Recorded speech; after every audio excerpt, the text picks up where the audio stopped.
We were trying.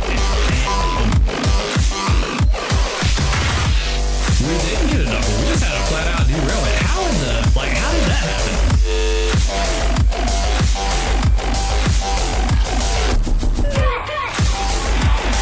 Contact.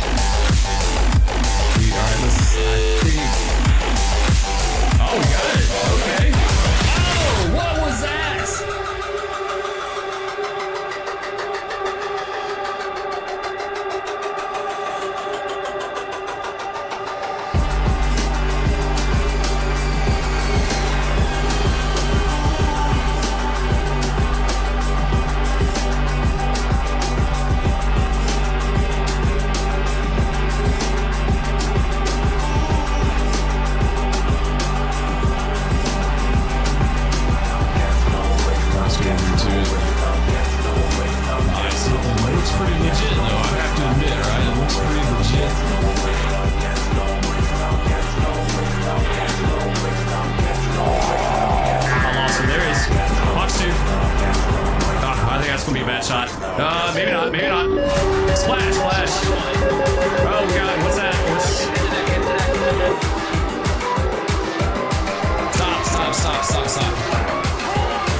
What's up, guys? Good morning. Let me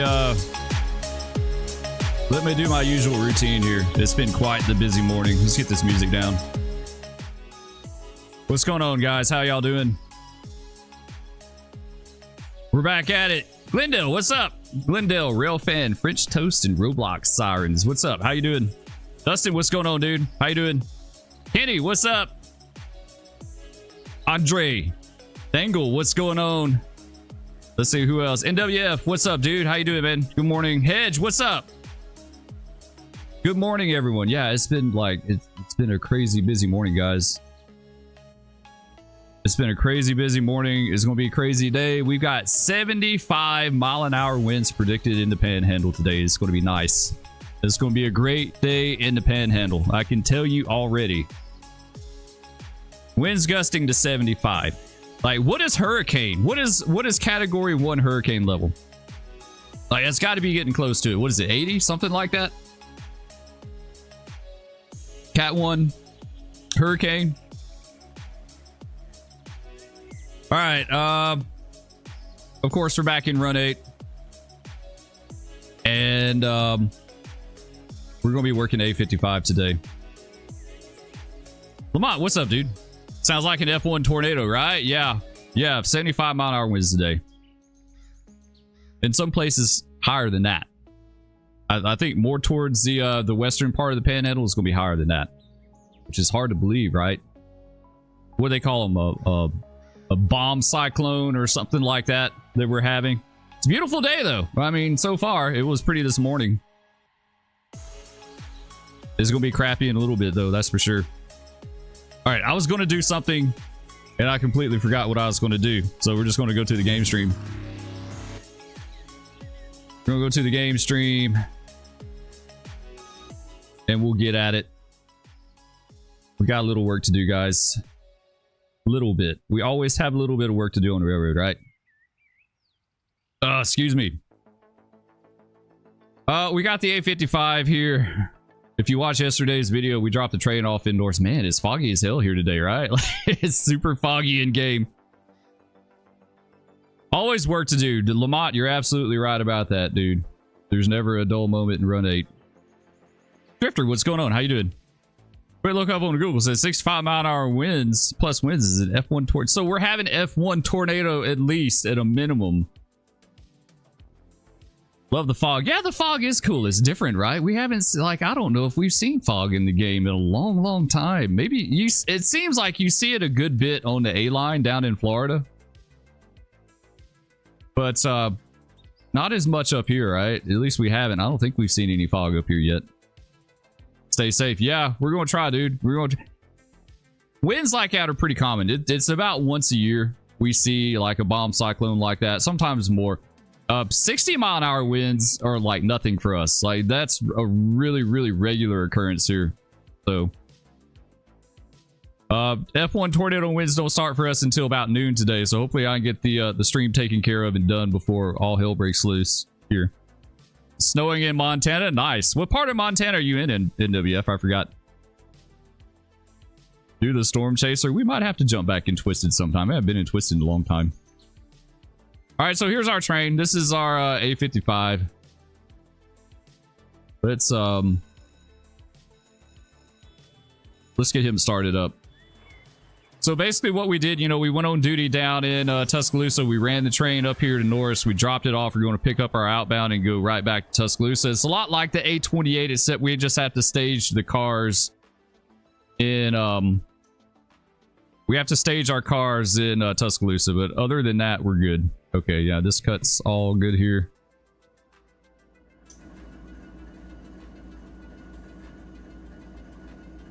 How do you... All right, NWF. How do you pronounce that? Is it Kalispell? Is it Kalispell? Is it something completely different? Like, I've seen that name many, many times. Like, I'm familiar with that area in Montana. I've never been there, but I've never really known, like, the true way to pronounce it. But it's a gateway to Glacier. It's the worst tourist trap in the world, really. SP, what's up, dude? Good morning. Italy, what's up, dude? How you doing? Good morning. We're fixing to do our A55. I was just telling everyone, we got a bomb cyclone today. We're gonna have winds gusting to 75 mile an hour today. NWF was telling me that's like EF1 tornado status. So Ever, what's up, dude? Good morning. Yeah, it's gonna be a great day. We're gonna try to knock this out. We're gonna do our railroading before the bomb cyclone gets here and tears everything up.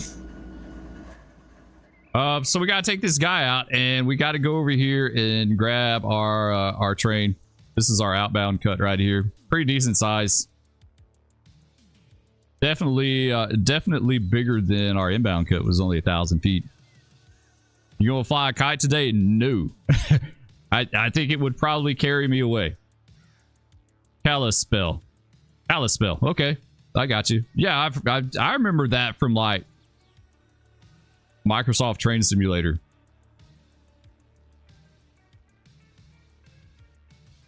Kalispell, I play an OG train. Right, yeah, Hedges got it. Yeah, he's with me on that. Absolutely.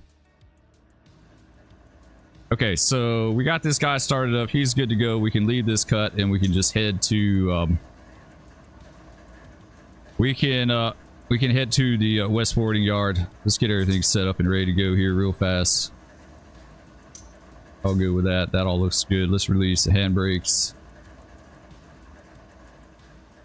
That seems good. And we got to get our switch. Our switch is correct. This one is not, though, so we got to get that real fast. Go to F3. Tab here. Get that one. There we go.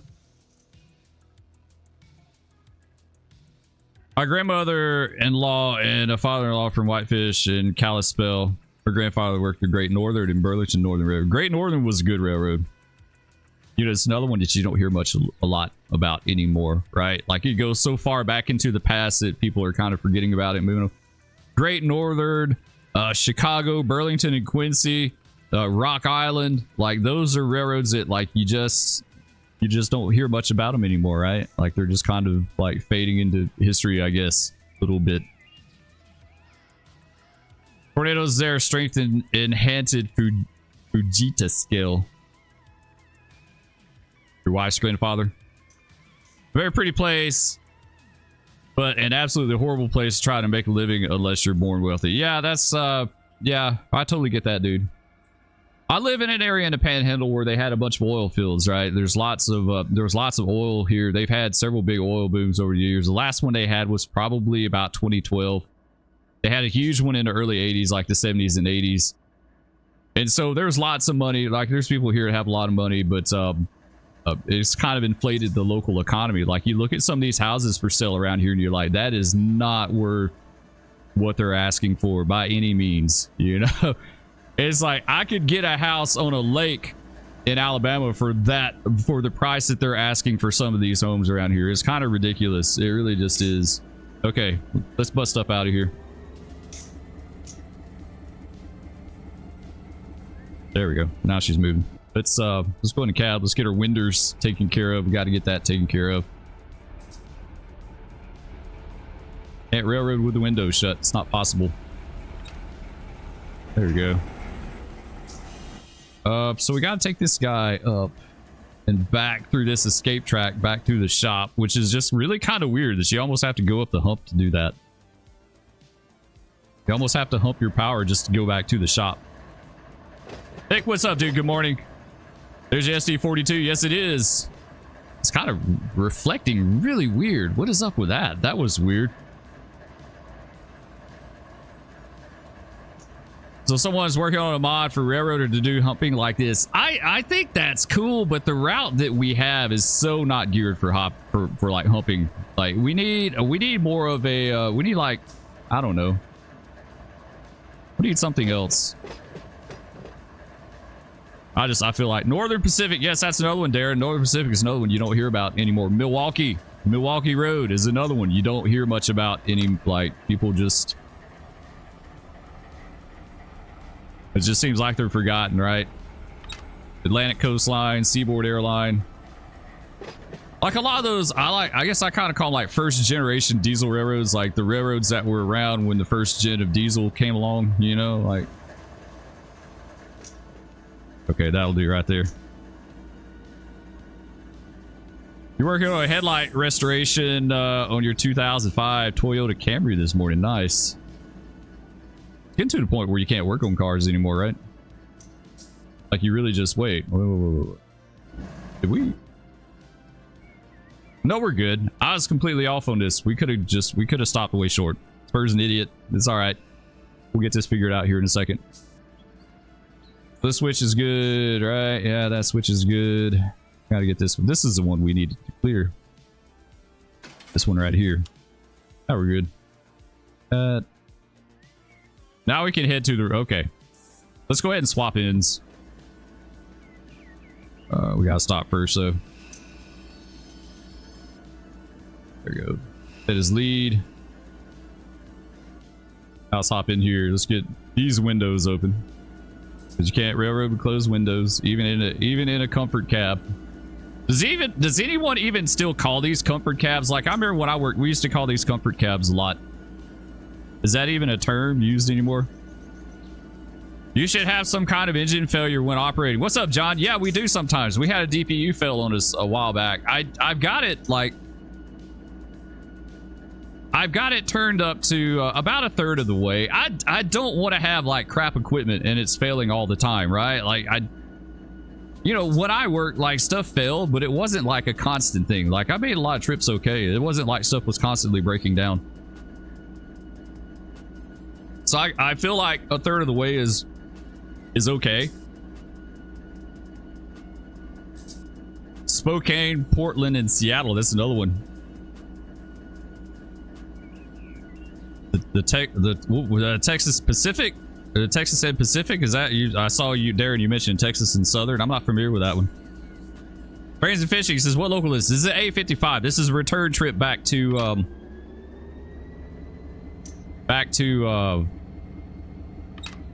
Tuscaloosa. We're going back to Tuscaloosa. What kind of horn we got? That's okay. I'll go with that." Missouri, Kansas, Texas. I was always a big, like, a huge fan of Missouri, Kansas, Texas. What an iconic scheme. Green and yellow. Green with yellow stripes. Like, there's no missing that one. Texas and Pacific, not Texas. Yeah. You just naming short lines and dead rails now. Carolina and Northwestern. I'm not familiar with that one. Lehigh. Yeah, that's another one, right? Yeah, there's tons that are going that just you don't hear much about anymore.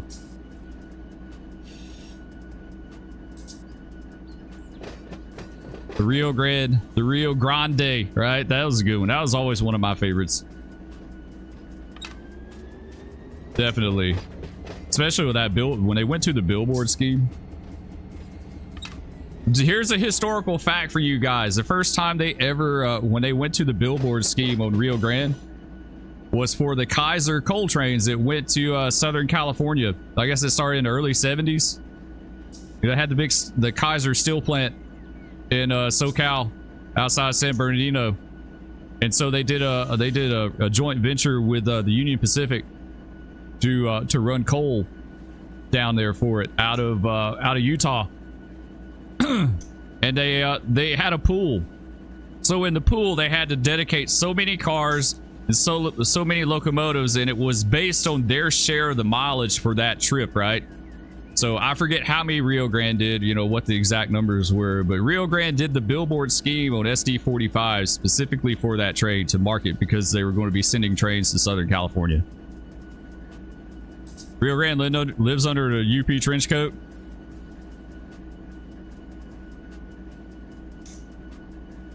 You should spawn in a 182 and a 312 so you can populate the yard and also have some traffic to see on your way. I don't have any. Here's what's going to happen if I spawn those in. They're going to spawn in a whole bunch of local traffic. Like they're going to bring a whole bunch of local traffic. I really don't want to bring any more right now.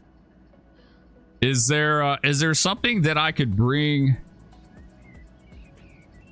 How did we do this before? We did this some way one time. There was a way that I got on that train over there really super easy. Oh yeah. Okay, so we got to go up. Then we got to go back. And then we got to go up. we got to do like a saw by here. Like this is going to be fun. Billboard scheme, not familiar with. You know, the big Rio, like Rio Grande used to not always have the big Rio Grande lettering on the side, like the kind of speed lettering deal before. Like a lot of the early diesels, it was just like plain text on the side, right? So UP is the Rio Grande. Yeah, like the way they did that, yeah. The way the whole thing went down. Yeah, they used to have little lettering. If you look at like some pictures of their like GP30s and GP40s and stuff like that from back in the day, they have little lettering on the side, just says Rio Grande.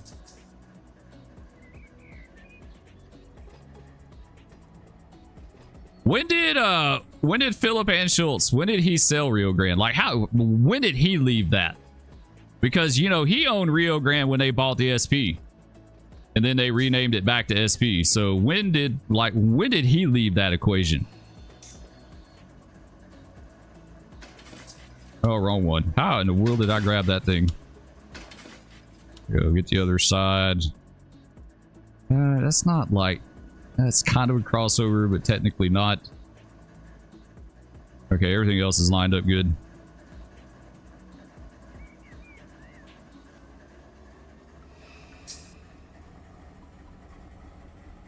Can you run all the way to the yard ladder? I could go like way down here, but going the other way kind of saves you a little time. It's a few extra moves, but it gets you a little closer to this part of the yard ladder. Because there's two ladders. There's the one, like the main one, way on down the west end of the yard, and then there's this one right here.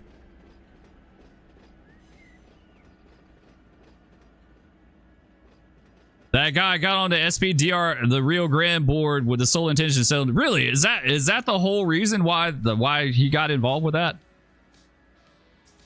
Richmond, Fredericksburg, and Potomac was decent with it. I remember that one. I remember that after the CSX took over them, and every once in a while you would see a RF&P GP, like a GP40-2.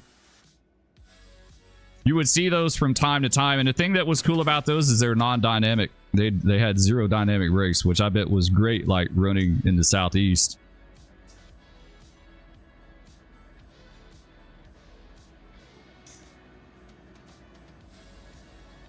That's not what you were thinking. I remember the time you did it and it looked so easy. Yeah, we may have grabbed like a longer train, but our train is on one of these like shorter tracks down here, and it's not like, you either have to go through this move or you have to run a really like super long way to get to it. So we're kind of doing it this way. Anschultz became the vice chairman of UP. Really? I knew that he was involved with the Rio Grande and stuff like that, but I guess I just kind of lost track after like all the mergers happened. I didn't really know like whatever happened to him.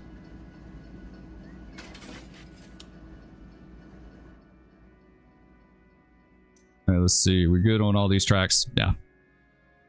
We good. Take it ahead. I'm digging the fog, guys.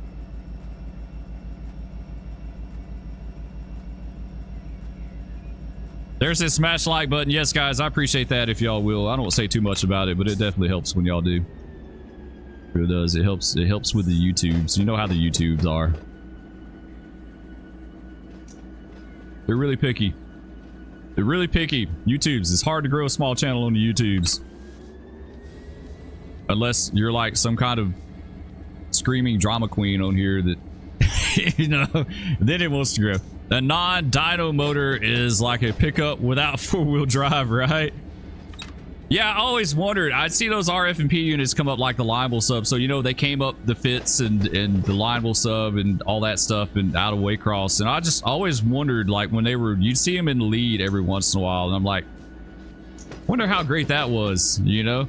But then again, back then, like, a lot of those engineers were like holdovers from the GP7 days, and none of the GP7s had dynamics, so I guess it wasn't a big deal to them, maybe. I couldn't imagine taking like 100 cars of pulpwood and sand over the fits with like 4 GP7s on the head end and no dynamic brakes. I bet that was fun.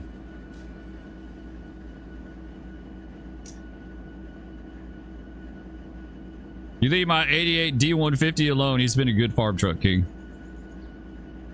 No, we're not taking auto racks with us, Drifter. We gotta we're putting those on a different train. Rio Grande plus SP equals Rio Grande in 1998. Rio Grande became Southern Pacific Transportation in 1992. SP plus UP, then UP. Yeah, that whole merger, like that whole deal was kind of like convoluted how they did that. There's always some kind of legal, like, financial justification as to why they do that stuff that doesn't ever make sense to like laymen like me. 1988, right? 1988.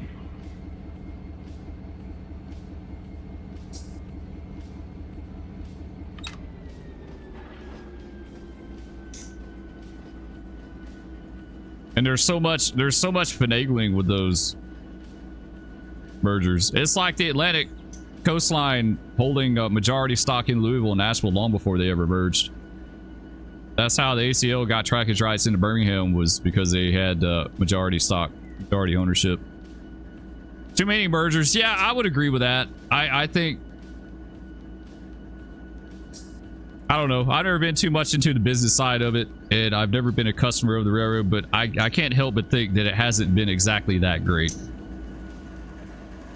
I don't think it's been great for the customers in some respect, and I definitely don't think it's been great for the employees. Because you hear these small railroads like the Clinchfield, Seaboard Coastline, and you hear a lot of those old heads talk about like what a great railroad they were to work for.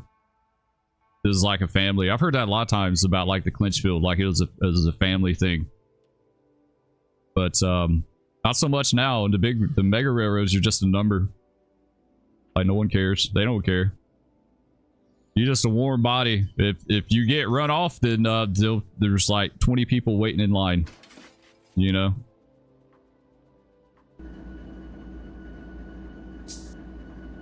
Still several patched up switchers. The AC 4400s around SB paint.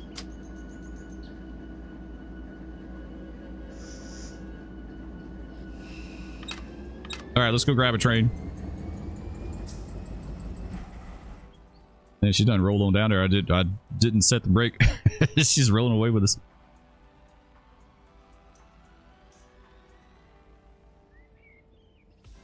At least UP did the 11-4. What's the 11-4 thing? I'm not familiar with that.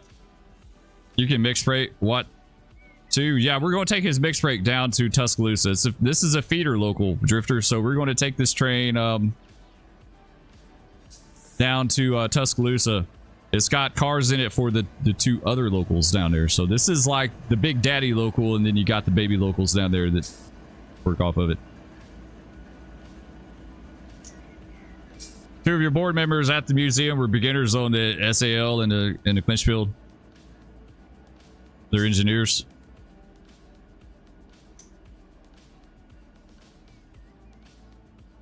Remember SP trains in Fresno County back in the day until the 1998 UP train. I like the old school UP. I'm talking about the original. You remember the original UP where they had like the main line through North Platte, and then it branched off like down to LA and then went up to the Pacific Northwest. Like the simple UP before it became the mega, cyborg UP. I like the simple UP. I thought it was really cool. It just had the shield on the side, and then it had all those cool slogans on the side of the locomotives on the little panels, like pulling for you and all that stuff. 11 days on, 4 days off for engineers. I got you. More predictable schedule. Yeah, that is true. That is true. You're right. Like I said, when I worked cool jobs, you worked until you marked off sick. Like you just went and went and went and went. And it could be okay if you didn't turn on your rest like day after day after day after day. But if you turned on your rest constantly, like you go home, you claim 10 hours undisturbed, and then as soon as that 10 hours is up, they're calling you. Like you sleep for like 6 or 7 hours. It doesn't give you a lot of time. It didn't give you a lot of time at all, and so you mark off sick. But they weren't too particular about people marking off sick. Like they were just starting to when I left. Like they were starting to gripe about it. But if you marked off sick at the right time, they didn't care. Like I always marked off sick Tuesday, Wednesday, Thursday, and I was always available for every holiday and every weekend. So I made it a point to be around for every holiday and every weekend. Christmas, I worked every Christmas. Thanksgiving. Pre-80 UP was freaking awesome. Yeah, it was NWF. Yeah, you're right. That's the one that I like. I would love to Run 8 to have like some old school UP ops down into LA. That's why I want them to complete the line between Riverside and wherever. That blank spot down there they have, right? They have some kind of blank spot. I somewhere on the LA on the San Bernardino sub.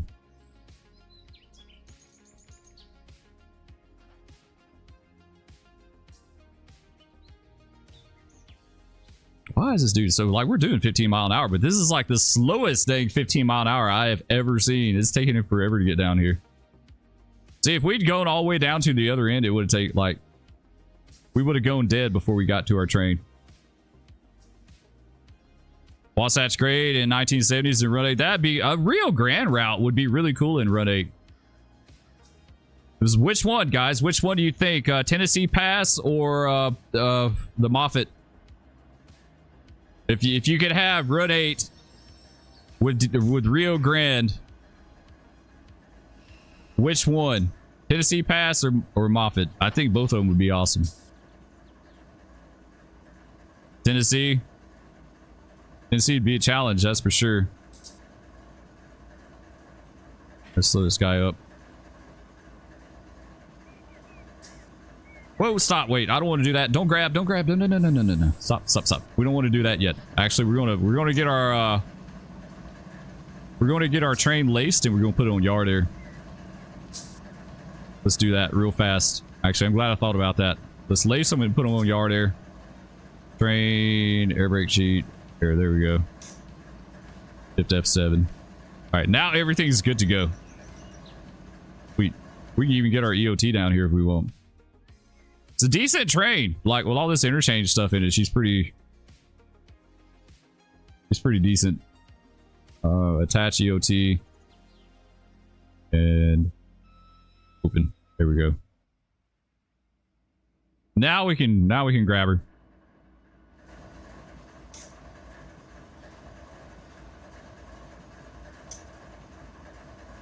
Tennessee.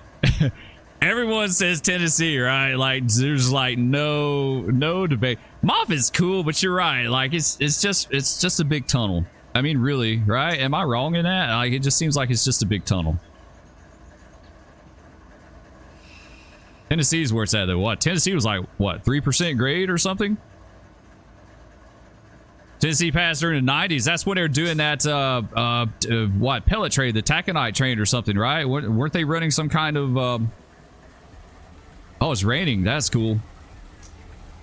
Weren't they running some kind of train like that on Tennessee Pass back in the 90s? All right, let's stretch them out. Why did the air go down? Why did the air go down? And on who did it? It wasn't the lead. Like, where did the air go down at? There's a real clue. Stretch them out.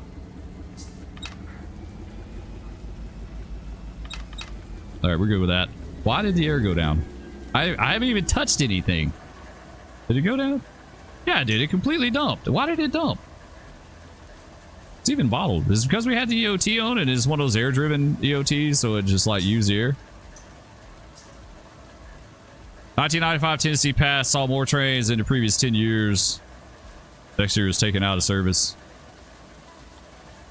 You're going to Tennessee for spring break? Let's shift F7 this bad boy again. I really don't want to wait on it to pump up, so we're going to go with it.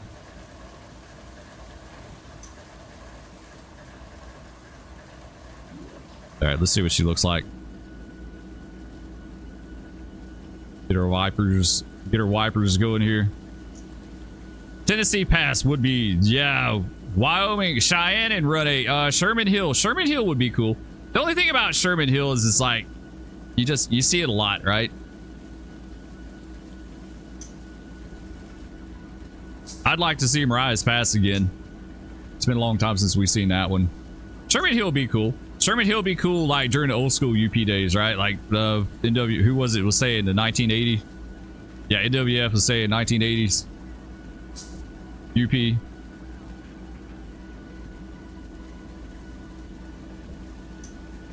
All right, we gotta pump this thing up.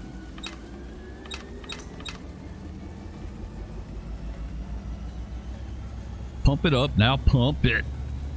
Makes me think of this. Y'all need to look that up. The air, like it was like the Air Jordan turkey on Saturday Night Live way back in the day, where you could pump it up. You could pump your turkey up to the size that you needed.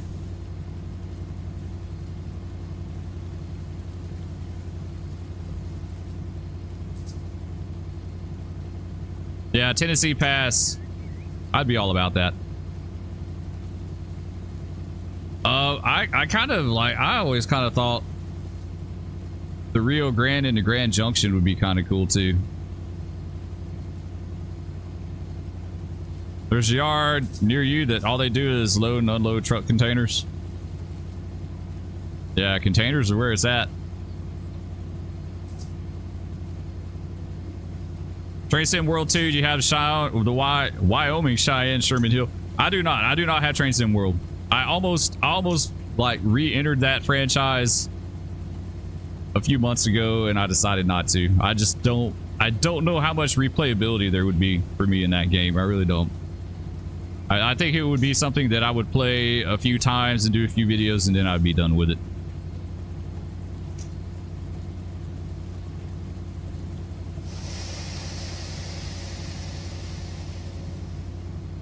All right, let's draw them down.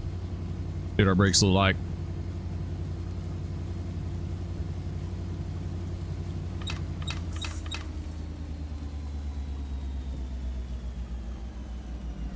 There is zero and the sounds are horrible. What is that? What is that idiot you're talking about? Where are the sounds horrible and what?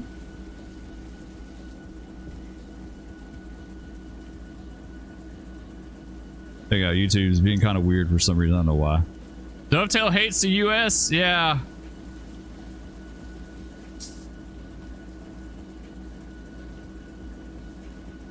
I had heard a while back that they had a like all their programmers were foreign from somewhere even other than like an English speaking country, and that they weren't very familiar with US railroads at all, not even really Great Britain railroads. Zero replayability in TSW. Yeah, I don't think I would be in there a whole lot. I really just don't, and I can't justify like spending all that money for TSW. I really. The best route for Run 8, in my opinion, is the Montana Rail Link in mid 2010s. Lots of trains, cool power, helper districts, double track, lots of sidings, lots of locals. Yeah, I could see that. The Montana Rail Link back then.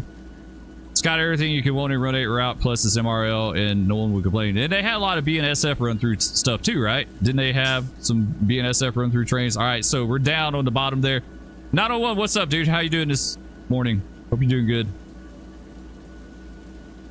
Hope you're having a good start to your day. All right, let's release this, and we'll see about blasting off out of here. MRL would be cool. That'd be another one. Tennessee Pass, Rio Grande, Montana Rail Link. So what route are you referring to? Like what, from where to where on the MRL? I think that would be cool. I'd like to see. I would dig the MRL. Absolutely.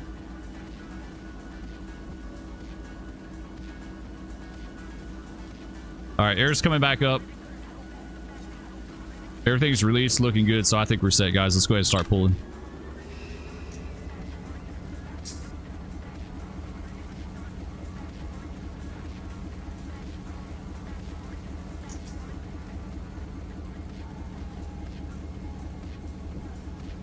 We'll start easing along. We'll see if we can do some kind of traffic to meet. Like I said, I'm still I'm kind of careful with the traffic right now. We got the 29S out there. Where's all this stuff at? Maybe we need to get auto going. We'll run auto for a little bit. Sandpoint to Missoula. Missoula to Helena. Was it there was a dude on YouTube a long time ago, an engineer from the MRL. Who remembers that guy? Tales from the Krug or something? What was that? Y'all know who I'm talking about? Who is that guy? And he used to do like the blogs from the cab on his trips, right? It's Tales from the Krug, right? Like that's been a long time ago. That's honestly like one of the first, I think, like life blogging sites I can remember looking at on the internet. Honestly, like usually I didn't care. You know, I didn't care what was going on. Oh yeah, we were going to look at a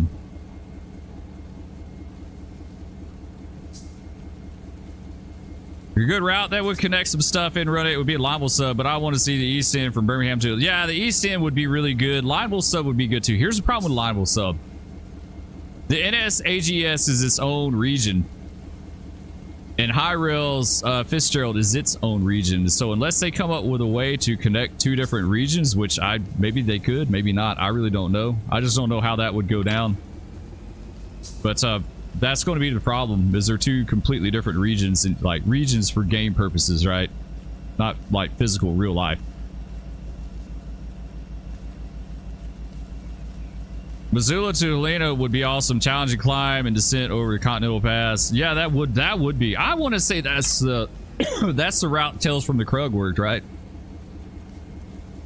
Who remembers that? Some of you guys got to remember this dude. I'm not the only one, right?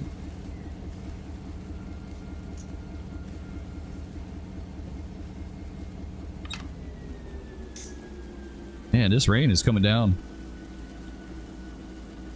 It is legit. Okay, let's see what was going on with our route here.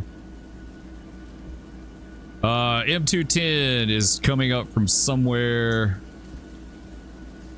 Z389 is coming up to 32nd Street. I don't know what these guys do. I don't know anything about those trains, to be honest. I really just don't. Let's see if we can get something spawned in from the south. Powers. What do we got? Mixed containers. We'll spawn a 28J. So we got a little bit out there to meet. We might spawn the northbound Crescent too, kind of. You think your friend Dave Skinner has mentioned that name? I don't even know if his site is even up anymore. Like, dude, like that was years ago that I looked at Tales from the Krug. It was just a very basic like website he did, and he uploaded pictures that he worked on the Montana Rail Link, and he just uploaded pictures and like told little stories about his day or different things. I want to say he worked out of Helena or something like that. 210 is the Talladega rack train, and a Z train is the AT. Okay, the ATN. That's right. I think you'd commented that on the video the other day. I have the memory of a gnat though, so you'll have to forgive me. Helena. Okay. See, we had Helena outside of Birmingham. We called it Helena, but you're right. It is Helena. All right, let's keep. We'll keep going, and we'll talk to Otto in a bit. We don't need to talk to him right now. We'll let everything else kind of play out.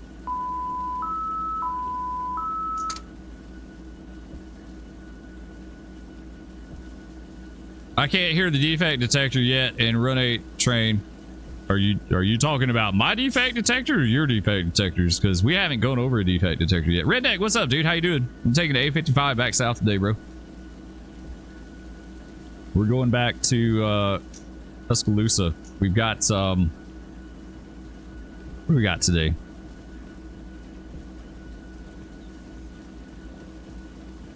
$3,300 feet, 54 cars, 24 loads, 28 empties, 4,400 tons. Not too bad. That's not too bad at all, honestly. That's a decent little train. Either way, it's going good today, man. We're going to have a bomb cyclone today. Our wind's going to gust over 70 mile an hour today, so it's going to be great. Get ready for work. Go in a few hours at 7 tonight. Are you still in a pool?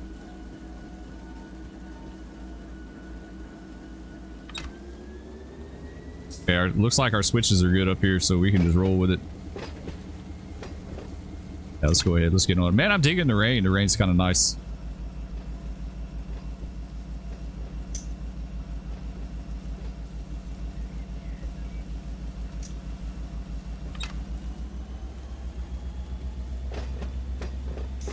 Got the big ace in the lead.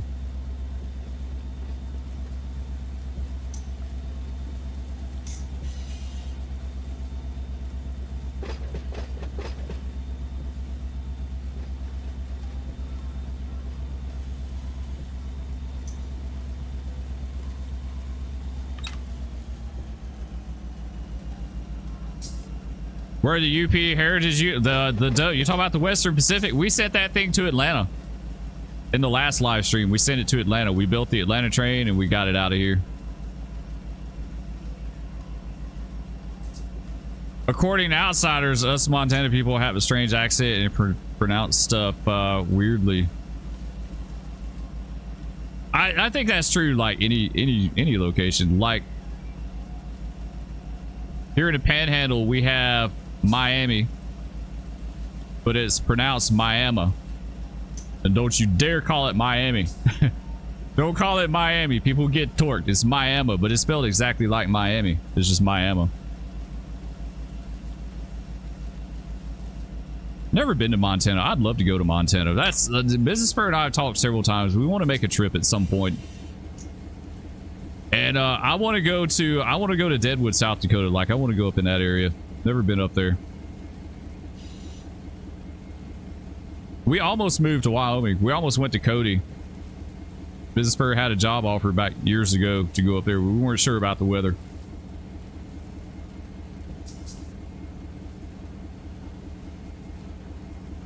Can you spawn a Union Pacific ES44 DC train in Run 8? There's probably one on the way, dude. That stack train could very well be one. We'll just have to see how it plays out. Okay, so we need to talk to Otto. Let's go 56.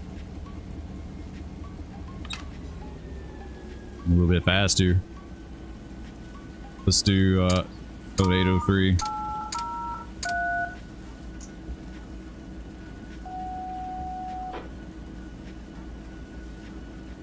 See what he says real quick.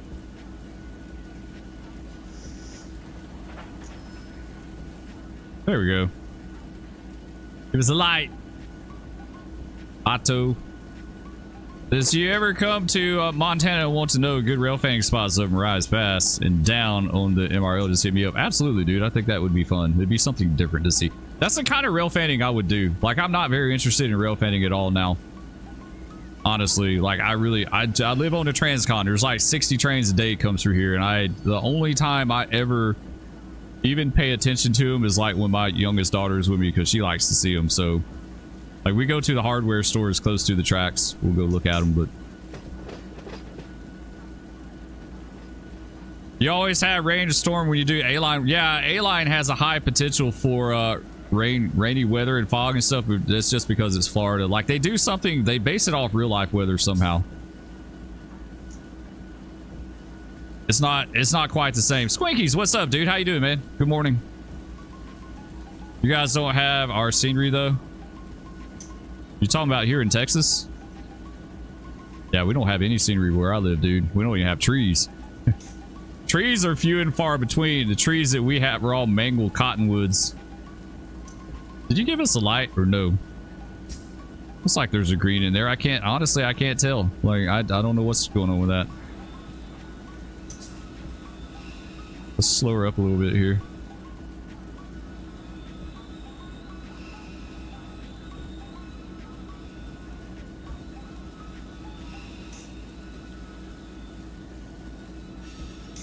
Try to feather this independent a little bit. See if we can I just want to crawl up there. Like, that's all. I don't really want to stop. I don't want to touch the big brake because then we'll have to stop pretty much, but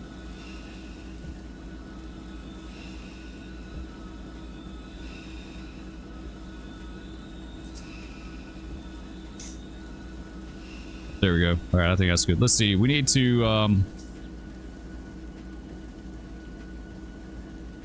coming out. Okay, so we're good with that. So what? Wait, what switches are these? That switches line. That one's good, and we got a light. Okay, let's go. We're good. Couldn't do it. I need forest, man. So I trade forest for mountains. It's not bad here. It's big sky, right? It's like horizon to horizon. You can almost see forever. There's spots where you can go up on high spots around here and just see as far as the eye can see. It's beautiful. It looks like something straight out of a John Ford movie. Like, we have mesas. We have mesas and stuff like that. Like, all over the place.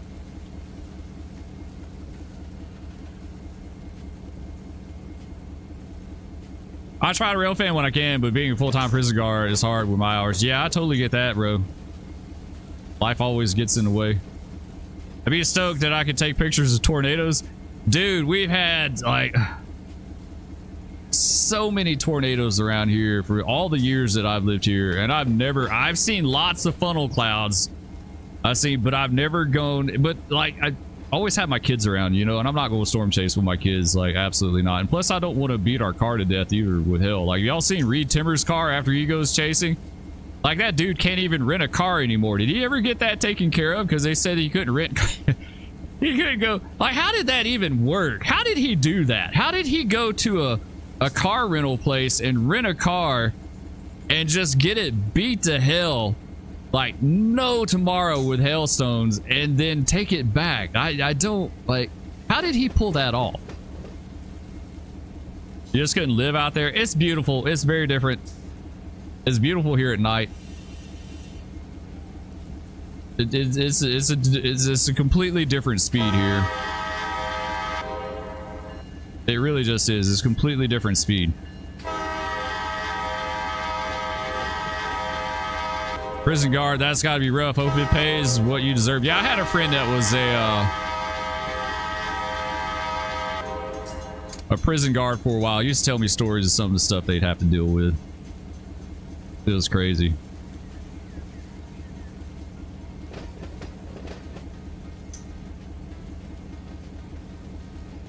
I'm planning on going out this spring with some high-risk days, try and grab some shots to be renting so I don't screw up my nice new force. Right, yeah, absolutely.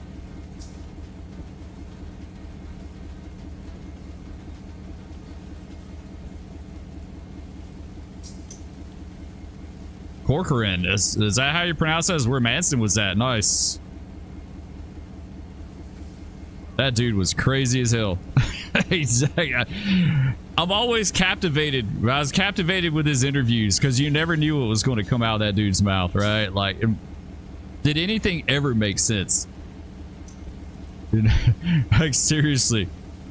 Let the rental take the hell damage? I bet the rental companies, when they see Reed walk in, they're like, oh, damn. Let's go ahead and, like, write this car off. You Railfan CSX in Norfolk Southern? Yeah, those are good ones. Those are good ones, Railfan.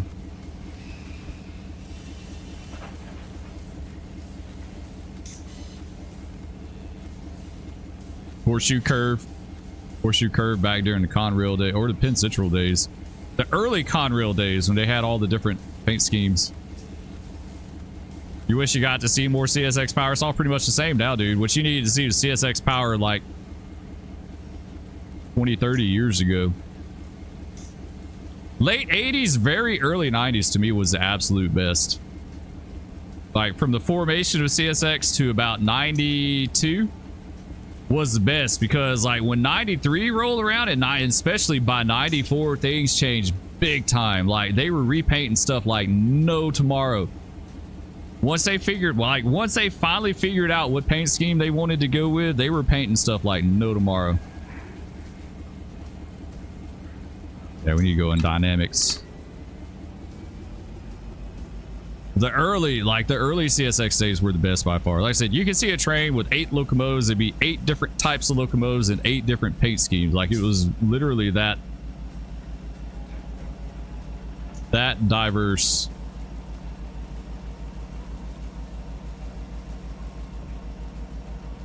All I see is BNSF, MRL, UP. That's pretty much the standard for like railroading everywhere, though. It's all the same of whatever host railroad you've got for the most part. You go to Illinois, you see lots of it. Yeah, all I see is orange here.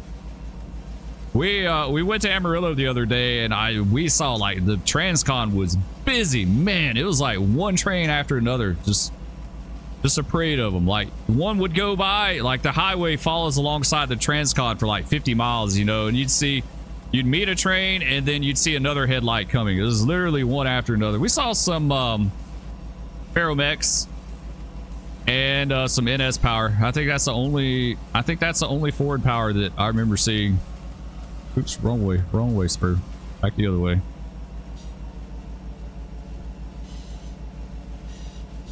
When you pull the auto rack train and Amtrak passenger train, we'll probably get back around to the auto rack. We need to run him back down to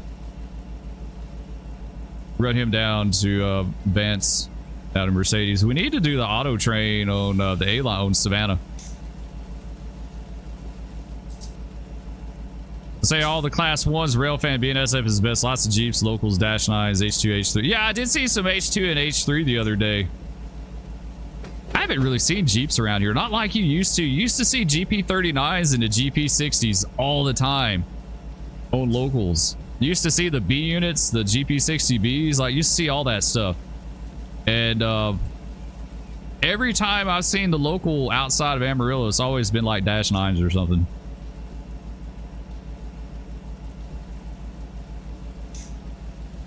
At least here where I'm at, it's not nearly as diverse as it used to be.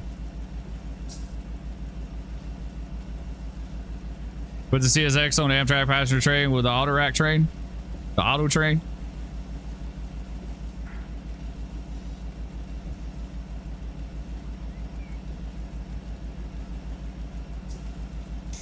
Goes Spokane. GP39s, SD40s everywhere. Yeah, it's not like it used to be here. I don't know why they moved all that stuff.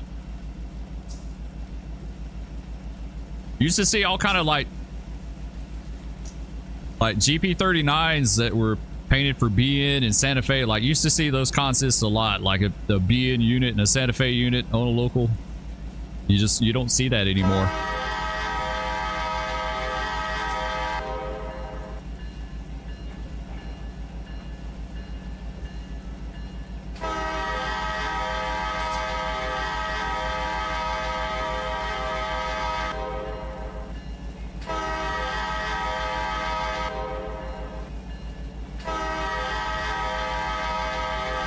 are the locals here on this transcon? There's not a lot of industry along the transcon. I've seen locals with only just like 4 or 5 cars. I've seen them bigger, and I've seen them pretty short too.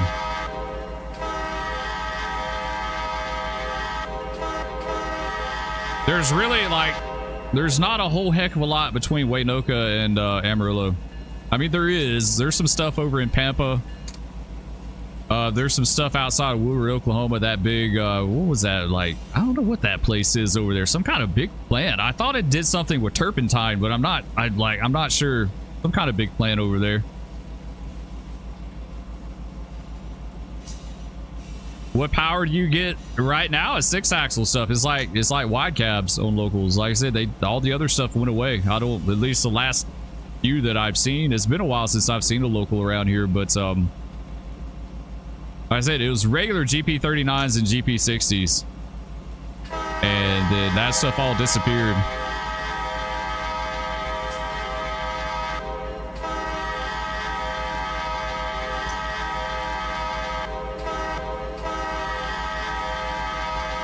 Is it mostly on mainline or branch line? What do you mean, the industries?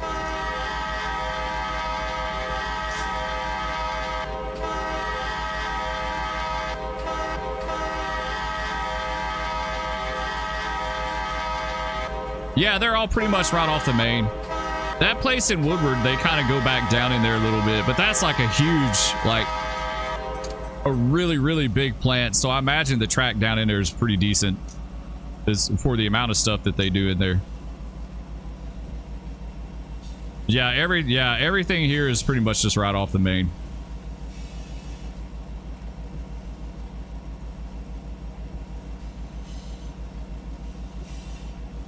There used to be a really big plant outside of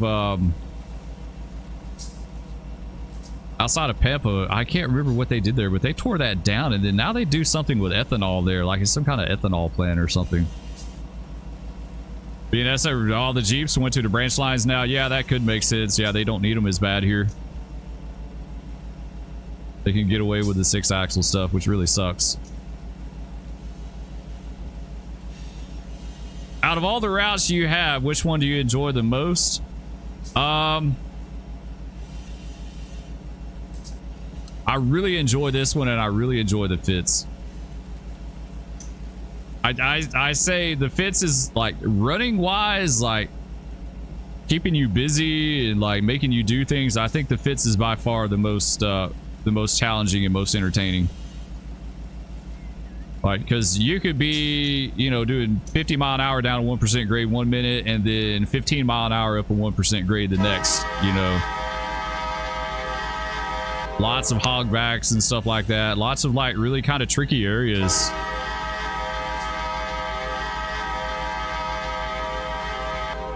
This one is pretty comparable. It's got steeper grades than the Fitz.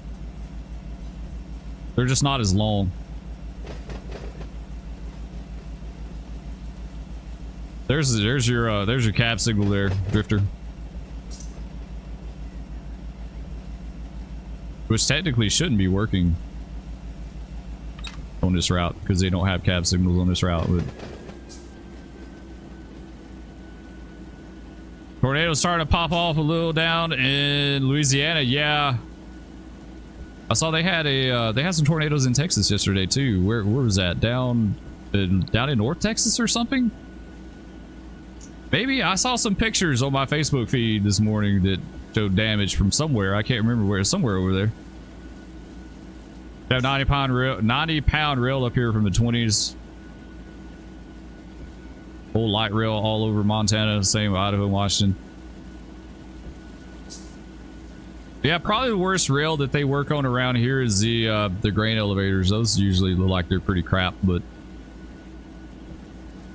you love the Fitz. The route is up and yeah, it is. It's constantly up and down, right? Like, and the north end is way different than the south end too. It's like two completely different railroads.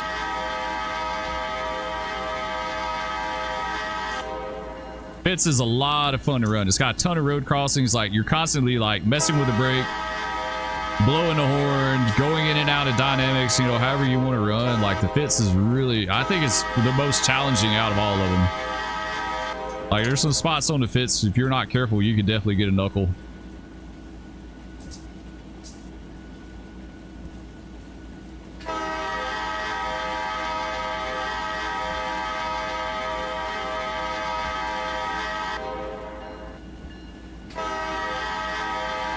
But I like Bakersfield to Fresno. That's a good one. I don't have the one in Modesto yet. I need to pick that up. But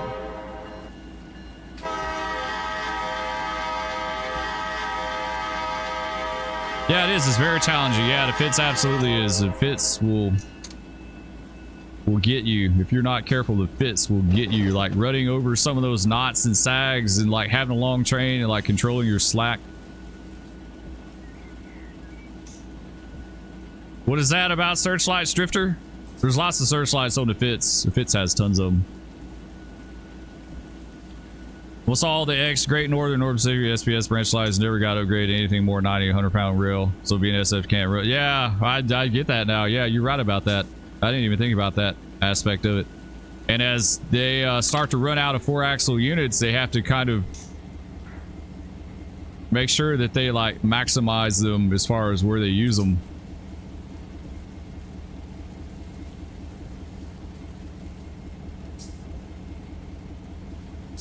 This is challenging because Tip Jar 5 almost had a head-on collision.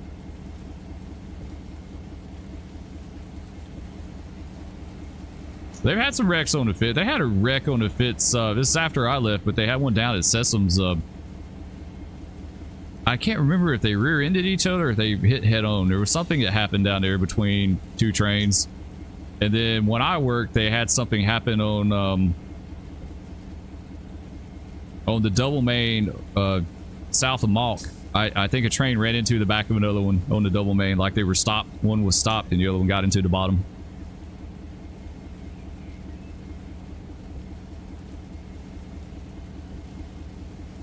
Your neck of the woods, all flatlands, Central Valley, lots of horn action. Yeah, I like that kind of railroading. Where you can like just run good, you know, or either have, I don't like railroading where you put it in number 8 and then you sit there for 45 minutes. Like I like Tehachapi. Tehachapi's fun every once in a while, but you know, going up Tehachapi, you put it at number 8 and you just sit. And there's really not even road crossings to blow for. Like there's a few, but not a whole lot. Going down Tehachapi, you set your air, set your dynamics, balance it, and then just go with it, right? Like just adjust your dynamics a little bit here and there, and that's pretty much it. So I like stuff that keeps me busy.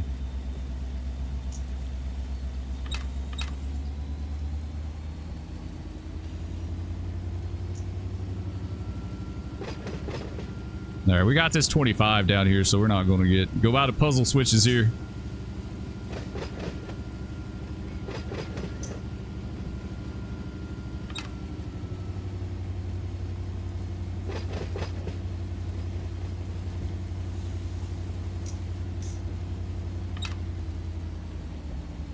You guys got me really wanting to see Tennessee Pass in game. I think that one would be high on my priority list. East Coast routes to Clinchfield. East Coast routes to Clinchfield absolutely would be high on my priority list too.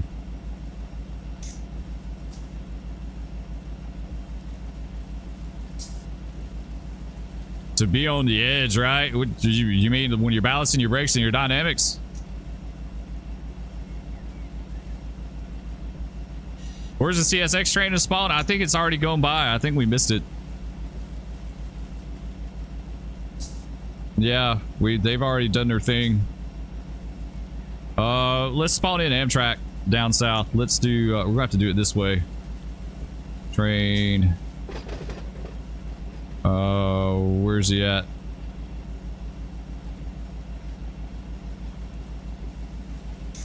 Amtrak number 20. There we go.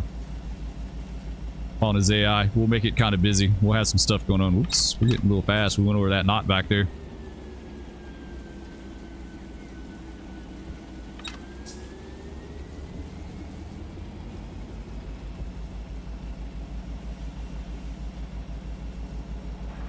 If we slow her up for his 25, wasn't paying attention.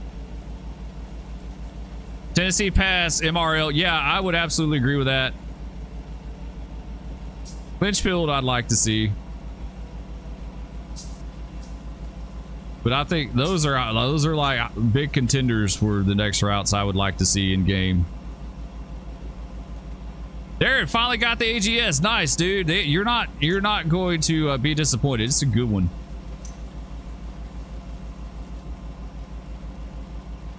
It's tricky too. It's got grades that are up to like 1.4%. They're very, very brief, but you wouldn't think they would be that steep, but it's got some pretty legit grades. I would really like to see the Bone Valley in Florida. I've said that a few times. Like, I mean, we'd have to get down there to it. Like, he'd have to go, Jason would have to go to Tampa. Get Tampa. If you go to Tampa, you need, like, you got to go to Bradenton for the Tropicana train, right? Like, you got to have that. And then have Bone Valley is just a completely different type of railroading. It's like off the beaten path, really super busy branch line railroading.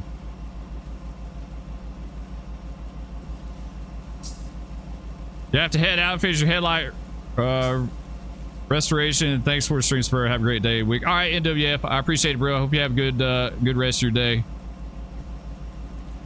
Good luck on your headlight. I hope that goes well for you.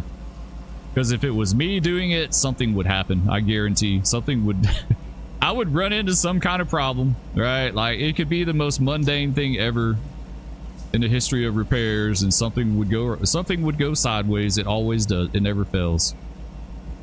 That's why I hate repairing stuff. Do you customize your horns or not? Yeah, I do have some horns that I made. I've got a few. A lot of the horns I like, the existing horns I tweak. I'll either make them louder or I did this K5 LA there. That's one that I did a while back.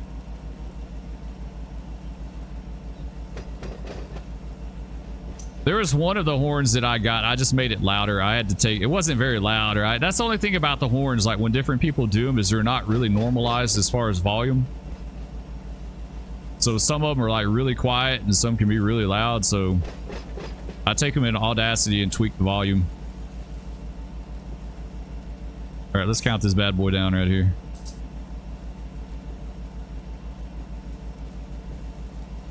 Wish there was an editor for Run 8 to build the Pocahontas in the 1960s. Pocahontas would be a good one. I like to see the Shenandoah Valley route would be really good. I rail fanned up there back in the day, back in like 93. And it was really super pretty up there. It's not very busy, but it was really pretty. Like up around Waynesboro, Virginia.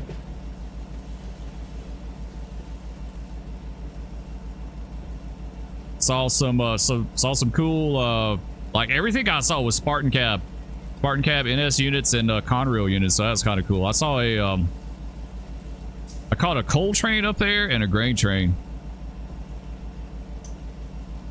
I can join you on Roblox Swiss. Yeah, absolutely, dude. If next time I get on I live stream Roblox or something like that, you can. I've had people join me before. Hedge, what's up, dude? With the $20 super chat. I appreciate that, Hedge. Thanks so much, bro. I really do. Says, thanks for being you. I appreciate that. It's just me. it's just me. But I do appreciate that. Everyone hit hit Hedge up with the W. I really do appreciate that, bro. Thanks so much, man.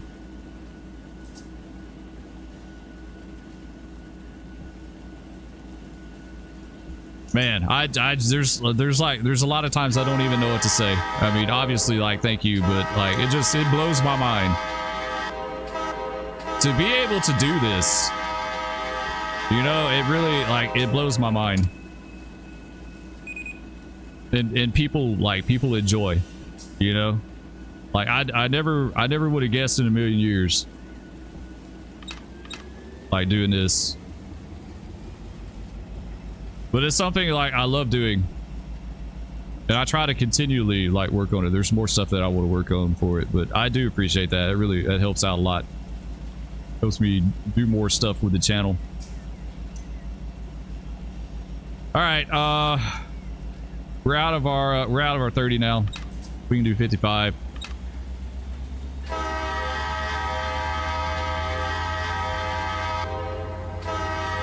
I need to do some more emojis. I think we got another emoji slot. We might have one. YouTube's really picky with the emojis. Like, they don't give them out freely. It's like, you need X amount of members to get one more emoji. I'm like, man, one more emoji for this. Like, y'all are really picky. You really enjoyed the Discord? That's good. I'm glad you do, man. I need to get back on there. I hadn't been on there this weekend because I was gone literally all day Saturday, and then I had to play catch up. Had to play catch up Sunday, and then I had to help my middle daughter with a school project yesterday, and we worked on that till like 11 last night. And like I haven't literally. Like the last several evenings, I have not even had a chance to like barely sit down at my computer and do anything. You did a complete Pocahontas and trains with dim data. That's cool. Being on there has really upped my game from all the help I've gotten on there. That's awesome, dude. That's what I want with Discord, is like just a community where like-minded people can hang out and help each other out and do things and stuff like that. I'll be honest, like some of the big Discords that I belong to are a hot mess. You know, like they really just are. It's like chaos.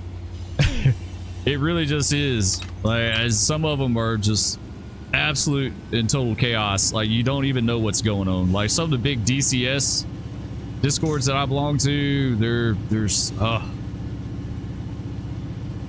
it's crazy.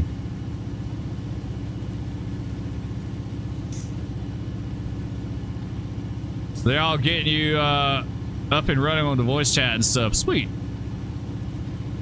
Yeah, I'm going to hop on there this evening. I meant to yesterday, and I wound up helping her till 11 last night. And she was wanting to do more stuff, like some little extra stuff to her projects. And I was like, look, it's 11 o'clock.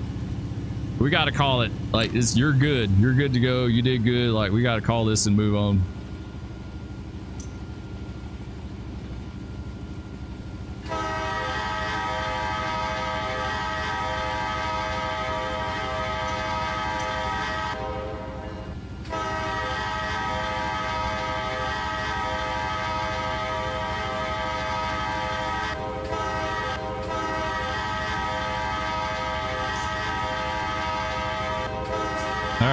Into Bessemer. Oh, actually, no, this isn't Bessemer. This is like Woodlawn or whatever that place is called.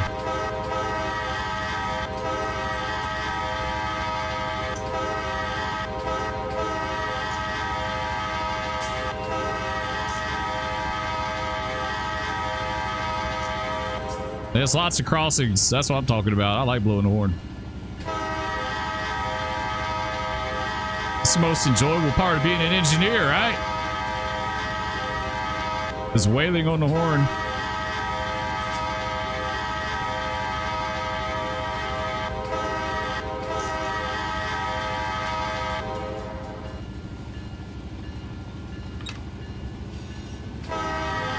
Yeah, we haven't even gone through Powderly yet. I don't know what I was thinking. The horn is the best part. It really just is. That's probably why a lot like the attachment doesn't appeal to me that much. There's not enough horn action. You barely touch the horn. You want to be an engineer?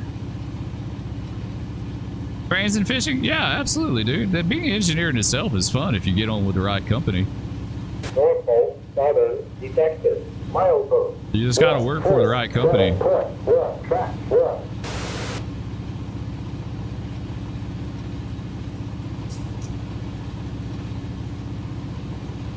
So what do you think of the AGS, Darren? You said you just got it. Have you got to do much on it?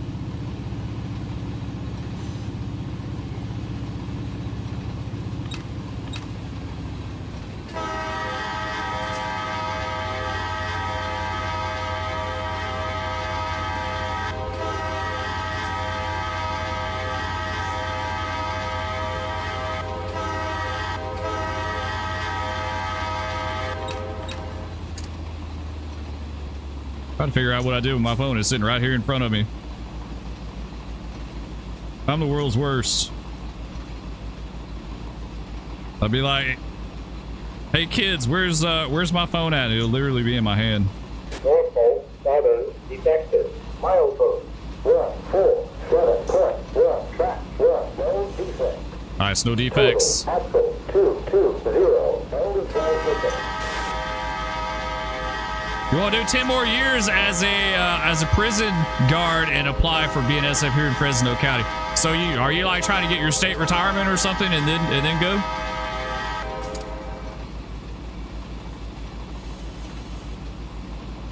Haven't done much. Looked around a lot. Did the multiplayer. Where'd you do multiplayer at, Dare? I want to get us a multiplayer going. I just got to get us an evening free. Like, I got to get an evening free, and I got to get one of you guys to help me test the server out. One day, one evening, I might jump on Discord and get someone to check out a server for me, see if I can get it work right.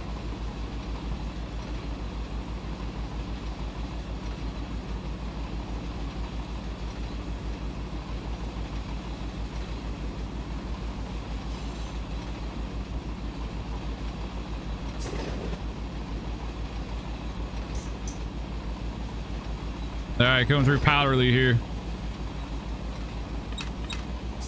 That's this little knot we got to go over. It's the thing about the fog and the haze. I can't see the lay of the land as good. All right, it kind of masked it a little bit.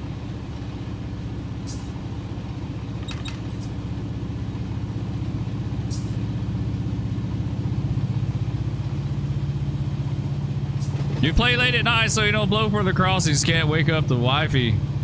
Oh no, that's why I use my headphones.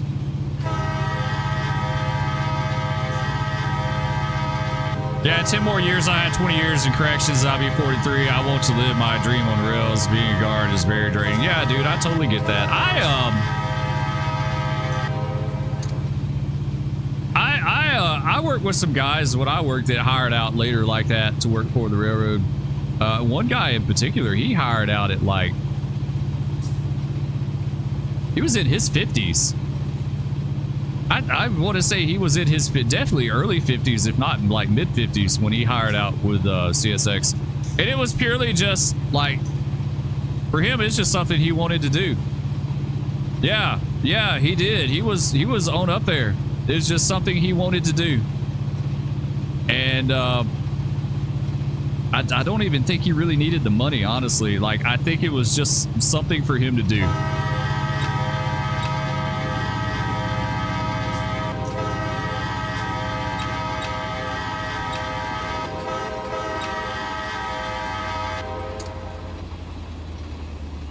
Yeah, it is cool. Yeah, he was a conductor. I don't even know if he was going to, like... He hadn't been called to engine service. I don't know if he didn't go to engine service or what. I'm trying to remember how that went down for him.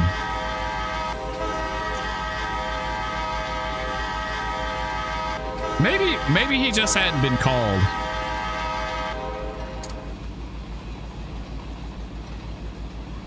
But, and then I hired out with a dude. Let's see, when I hired out, I was mid-20s. Like, I was like 24. And I hired with a guy in my group that went to school together. He was in his 40s. I want to say he was probably early to mid 40s. Norfolk Southern detected. Milestone. Can't imagine the stress level. Absolutely. Yeah. Working at a prison. Just the stuff that my friend used to tell me that he dealt with. He worked like for a county, a pretty decent sized county jail.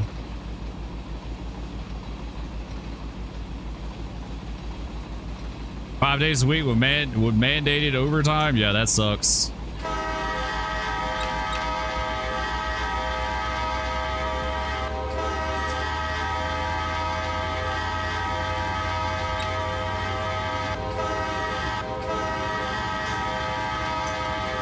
Like I said, and I've said it a million times, I enjoyed the job. Like, there's nothing better than riding along on a train through the countryside. I enjoyed it. enjoyed blasting through towns with the horn blaring and just everything that you saw. I did like the schedule. Norfolk, I didn't even mind working at night so much. 1.2, track 1, no defect. No defects, as long as it's consistent. 0, no to 12. But I hated working like a trip one day and then the next day working at night. That really sucked. Lamar, what's up, dude? Happy birthday to you and your daughter. This birthday today is me and my daughter's birthday. That's awesome, dude. Happy birthday.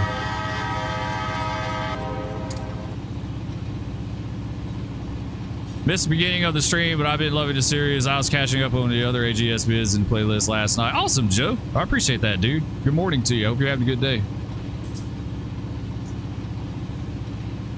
We played on Revan's computer on the AGS. Okay, I got you. That's cool. So y'all kind of did your own little multiplayer then. That's awesome, dude. I wish I was around for that. I might could have jumped in with you if I wasn't helping with that project.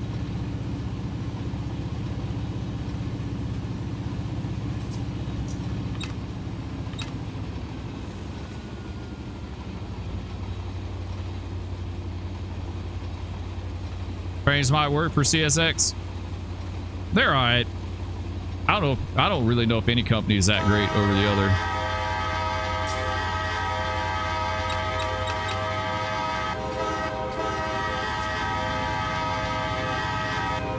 BNSF seemed okay. I always liked working in their yard. I like the vibe. Like their yard always had a really good vibe.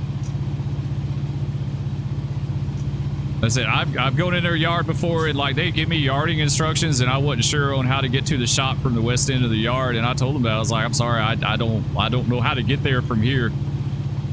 He's like, that's okay, we'll talk you down there. Just go down this track and the first switch you go to the left. Like, you know, he gave me directions. He's like, we'll get you over there. If I had said that in a CSX yard, they would have been like, you mean to tell me you work for the railroad for CSX and you don't know where the record track's at? Like, you know, like they belittle you over the railroad for nothing. Like, I've heard them do that to people. Someone didn't know where the record track was at. They tried to punk them out over the radio. And this was an old head too. This dude had been there for a long time. He didn't know where the record track was at. Railroad hadn't had records in like 30 years. Where are we supposed to know where the record track's at? You know, like... All right, we got approach diverging. And we got the 40 up here. Now we're coming through Bessemer.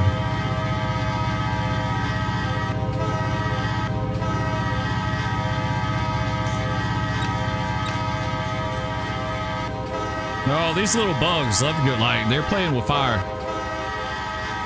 The bugs go around the gate all the time. I don't know what it is about them.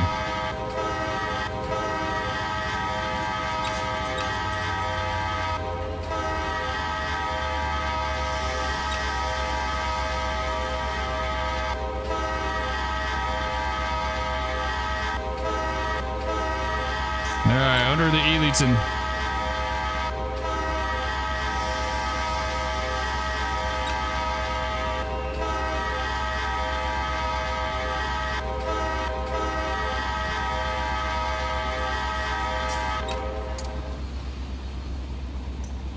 A little bit more air. They can use those split reductions.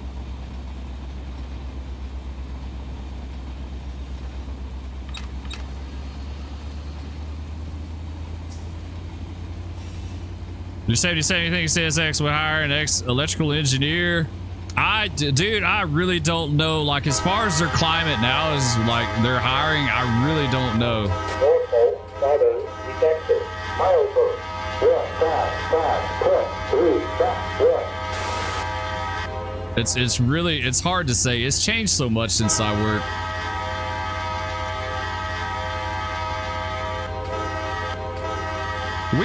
When I worked, we had a conductor that was almost 70. He was like 68 or 69. I can't remember why he was still around. Got way slow because I wasn't paying attention. Where's Amtrak? He's out there somewhere, dude.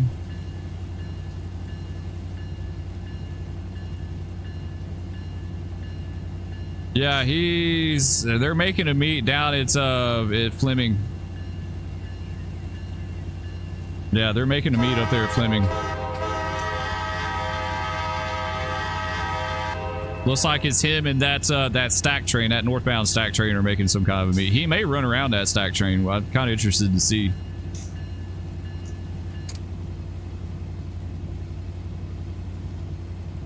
This will probably be my first map purchase outside of the West Coast. Too many maps for the East Coast. This has everything you need.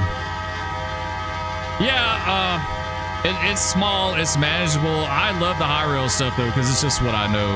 Like I said, it's fun as hell to be able to go into Fitzgerald, or I mean into Waycross off the Fitz. Norfolk, shadow detected. Milesburg. Fast, 3, track, no defect. Or run a pig from Fitzgerald down to Jacksonville. That's like one of my favorite trips as far as distance wise and variety is running, like from Fitzgerald to Jacksonville or from Waycross to Jax. Waycross to Baldwin is a good one. And some of the rack trains.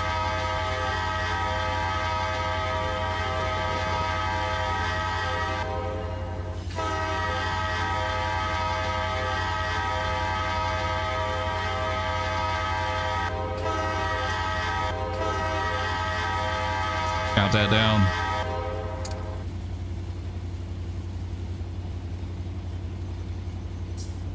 You've heard they're going to do the Savannah, the intermodal ports. That would be cool. That would definitely be a good one.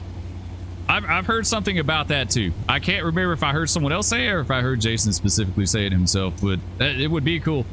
I'd love to see the Kingsland sub out of Jacksonville, because then you could have Blunt Island, Bush Yard. You could have what else? The power plant, Power Park, Cedar Bay. Like the Kingsland sub, there was a ton of stuff out there. A lot of locals worked out of there. There's a ton of stuff going on. Homeschool done before lunch. Nice. You're becoming a better teacher, dude. I was miserable when we had to homeschool our kids during COVID.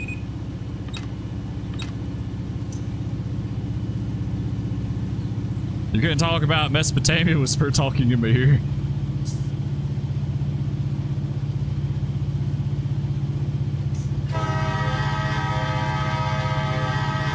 You were teaching history. Not much. We're just shooting the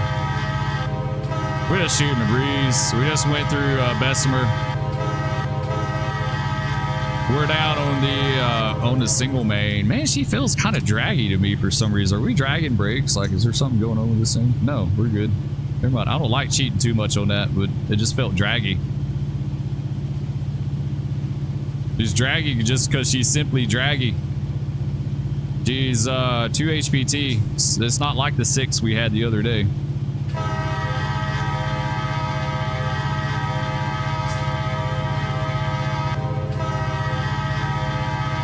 You spent a lot of times in Taft. Yeah, that's last time I ran the depot. I was working the Taft, one of the Taft locals a good bit. Like, I like the Taft area. The Taft yard is kind of like off the beaten path railroading, you know. Ethan, what's up, dude? Good morning. How you doing? We're taking our A55 back to Tuscaloosa. We'll take them down there and yard them. Got a rainy day. It's just what happened. I just kind of went with it. Hey, Jacko, what's up, dude? Good morning. How you doing? Yeah, the A-line is a lot of fun. I like the A-line. I like we're talking about Waycross to Jacksonville. I like it because it's like a stretch of single main. And then you got your double main, 70 mile an hour running. Like, it's a lot of fun. That's a good, like the Nahuna and the Jessup between those two are really good. And now I want to do Jacksonville to Savannah. Now we got Savannah. That'd be a good trip.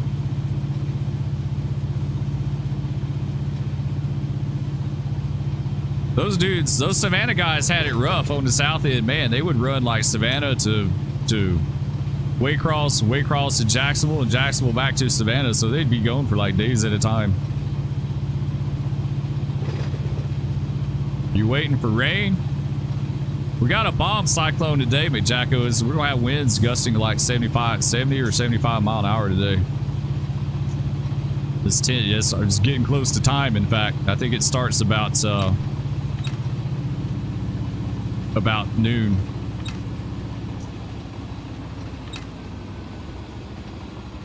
It's going to suck.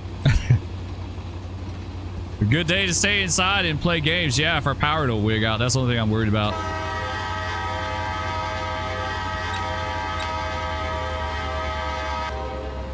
It's like someone was saying earlier, 75 mile an hour winds, that's like more than an EF1 tornado, so.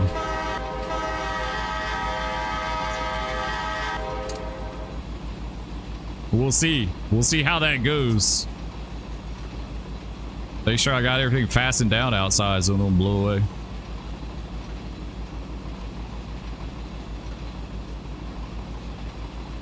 Don't know if you saw. I did see that, Ethan. Darren was telling me about that. That's awesome, dude. I wish I was around to do that. I was gone, like, I wasn't able to get on Friday night, and then we went out of town to Amarillo, and we're gone like most of the day to Amarillo on Saturday, and then Sunday I had to do some stuff around here, and then yesterday I had to help my daughter with a school project, so we worked on that till like 11 last night.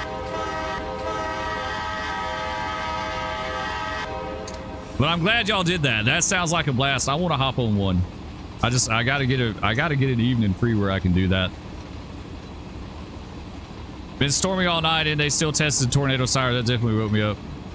Really? Why would you test tornado sirens during stormy weather? You know? It's like here, they don't test them during tornado season, really. Like, definitely on a day that's anything other than like a beautiful day, they don't mess with them. It freaks people out too much.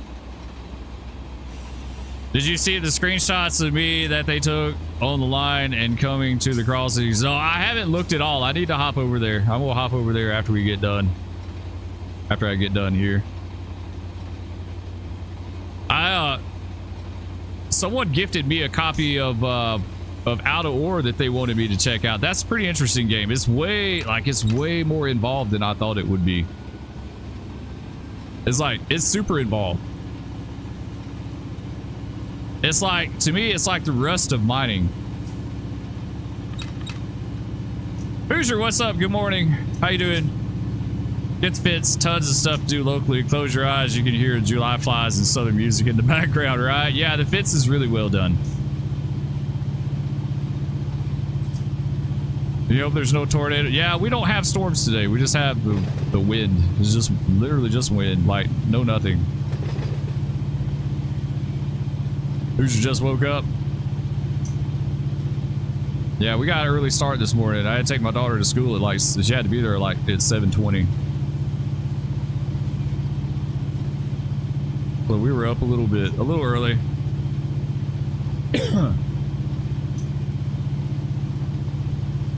You have the A-line in Waycross would be the next one to get. I would say Fitz.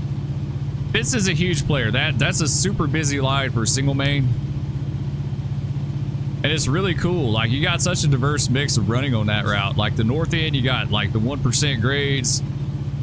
You got the 1% going up on top of Pine Mountain, and then 1% coming off down into Woodland, and then Woodland it flattens out. And then at the south end of Woodland, it drops back off 1% again down to the Big Liza. And then it goes back up 1% again up into Talbotton. And then from Talbotton to Malk is like this, right? It's like constantly like that. And then Malk, you do 7 miles of 1% down from Malk to Rupert. And then it kind of flattens out a little bit into Ideal. And you got the little knot at the south end of Ideal, and then it drops all the way down to the what is that river called at Oglethorpe? I can't remember. What is that river? I'm drawing a complete and total blank. But the river down there. Then you come out of Oglethorpe, You climb up to fields, like I don't know what the grade is there, but it's pretty dang steep. And then you go into dueling. Dueling is pretty steep. It's like it's all over the place, dude. Like it ties into Waycross.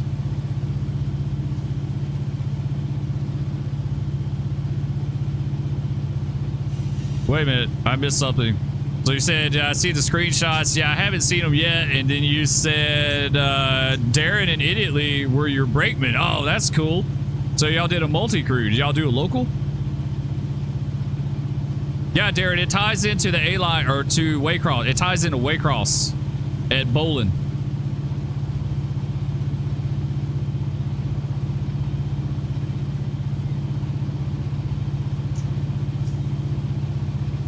Oh, you're gonna love the fits, dude. The running is way different on the fits.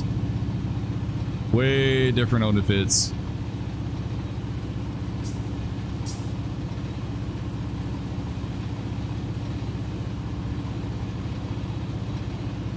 I love rolling into Vienna. Vienna, Georgia on that route is really fun. There's just something about it. I don't know why, but like it's kind of a roller coaster, right?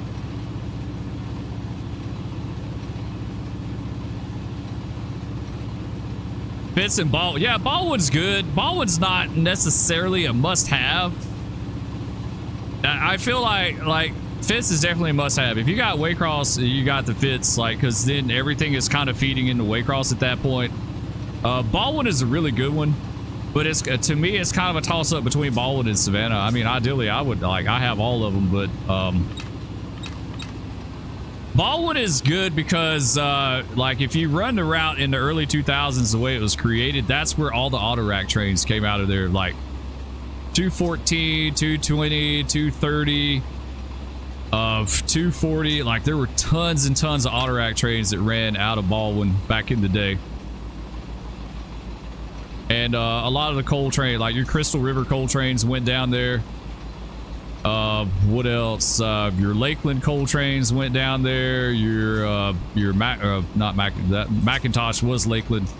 The Indiantown coal trains went that way. The Deer Haven coal trains went that way. The Brooksville coal trains went that way. Like everything went that way, minus the Stanton and Boswick. It's only 20 for Baldwin. Yeah, Baldwin's not bad. I think it's absolutely worth that. Baldwin's a big part of the ops in Jax, so get Fitz before I get Savannah. I would get Fitz before Savannah. That's just me though. Fitz is 200 miles running and like way different running. Like you go up the A line, it's very gentle grades. Most every train you have, you can run the A line with 2 units. You know, you can get away with like really low HPT on the A line, but the Fitz, no. Like I said, the Fitz has got a lot of big time grades on it.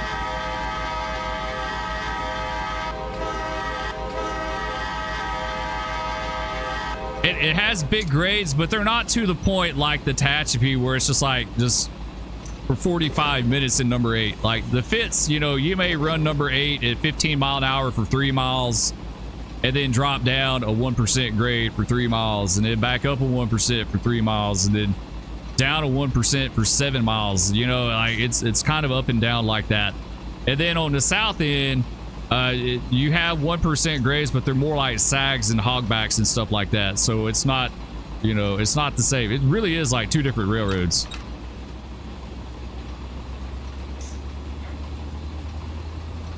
You like to see the route from Baldwin? What? Yeah, Baldwin. Yeah, that way the S line would be good. I'd like the S line. S line is a big player. They absolutely need to do that. They need to go to Tampa in Florida. They need to do the S line and then add in the Bone Valley, and I would be happy. I honestly don't care about the line to Miami, but the S line in Tampa and Bone Valley, yeah. There's a lot of traffic that comes out of the Bone Valley, at least back in the day.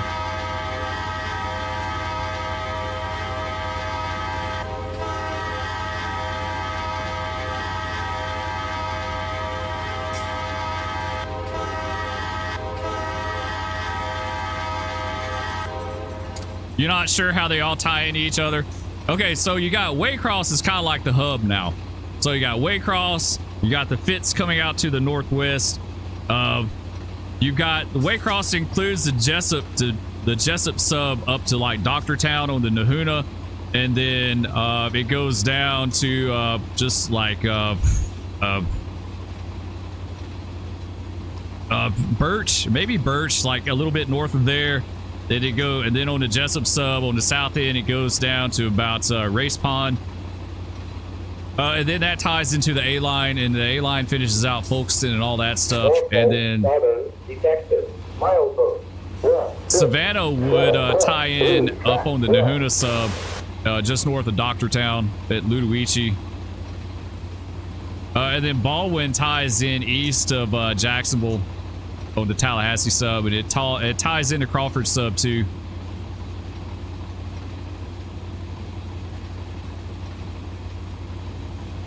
Did I see the link that you posted? No, Redneck, I have not. Let me get back on Discord when I get done with this, and I'll take a look. I got like, because I hadn't been on Discord in so long before the other day, I've got like tons and tons of DMs I got to sort through. It's a ton. The Bone Valley would be epic. It's not like mainline railroading, but it's like really super busy branch line. In the Bone Valley, like you'd be running phosphate, like unprocessed phosphate to like the processing plants. No defects. You run phosphate, finished phosphate trains out of there. You would run phosphate to, you could run it to Rockport in Tampa if that's all tied in together, right? Like you could do a ton with the Bone Valley. You need a map with all the routes labeled. I thought High Rail had something like that. I thought they had some kind of map that showed all the routes. Nodos, what's up? Good morning, dude. How you doing?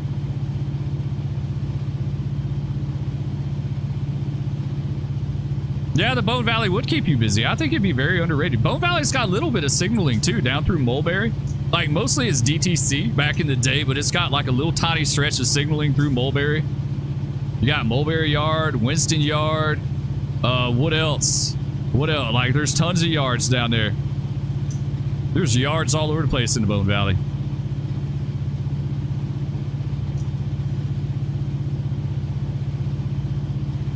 The live map for the Depot Plus server has everything labeled. Yeah, the live map is pretty good. You're right about that. Check the Depot Plus.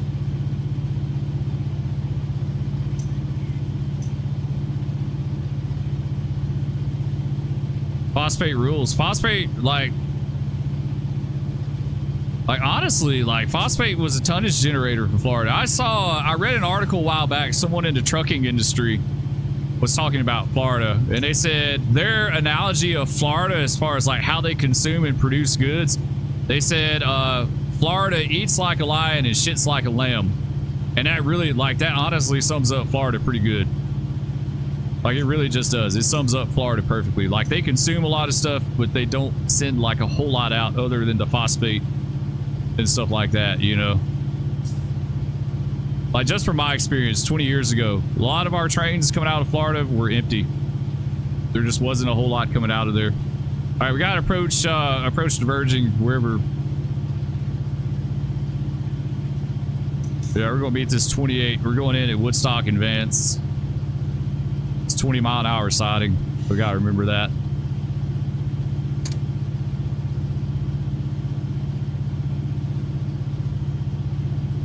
You get ready to hop on Railroader 6 experimental its own main branch. Now, I hope it didn't break anything. Last time they had an update, it broke my, it's like I had to update something. My F units wouldn't show up. Thomasville would be cool, McFueler. It's not nearly as busy. If they did it in the early 2000s, it'd be better. It'd be before it was, like, I don't know, they downgraded to what, like 25-mile-an-hour railroad, and then now they're upgrading it or whatever. Like the bow line is like the railroad has never made up their mind exactly what they want to do with it. You know, they were talking about getting rid of that thing when I worked 20 years ago. They were constantly talking about the bow line, but A lot of the bowline, like 20 years ago, it still had stick rail. They had sections of stick rail on it. And all DTC. It's a different kind of railroading on it too.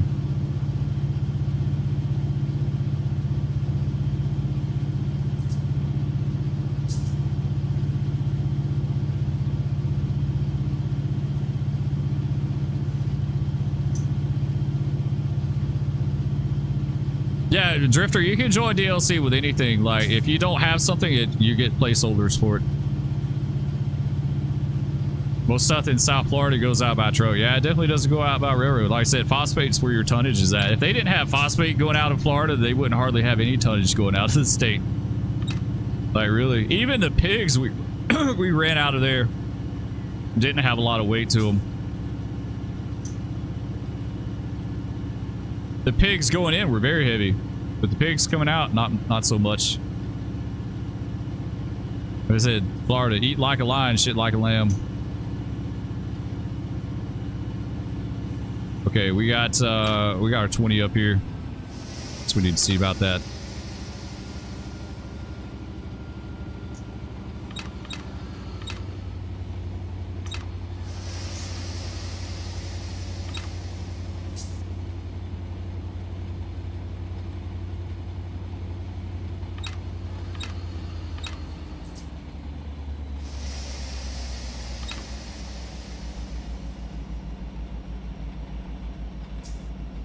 All right, we grabbed 10. We'll see what that does for us. You're a beta tester for Tack and Industries mods, so we're having to do some patching. It broke a bunch of mods that I've seen. Oh, that sucks. That's the only thing that sucks. When you play a mod-heavy game and they do an update, like ATS was bad about that. Like, I had 50 bazillion mods in ATS, and they would do an update, and like half my stuff would be broke. You know, like that really, really sucks. We got a 1% down here too. That's why she's not slowing up like I thought she would. That would be why. I have to get a little bit more air, guys. All right. We'll try that.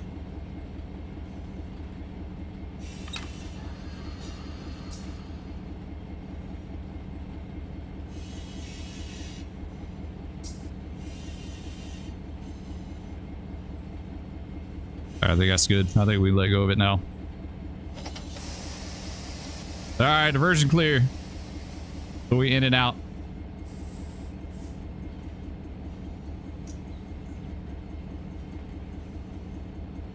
What's the heaviest train you see going in and out of the Florida Georgia region? The heaviest trains that we ran.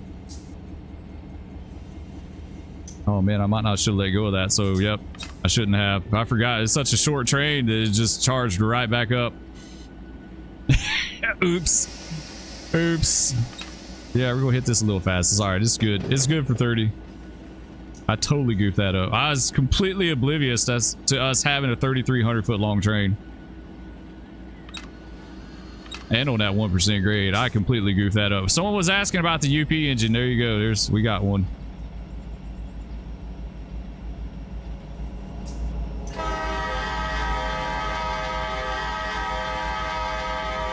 Yeah, I totally goofed that, guys. See if we can get her back down.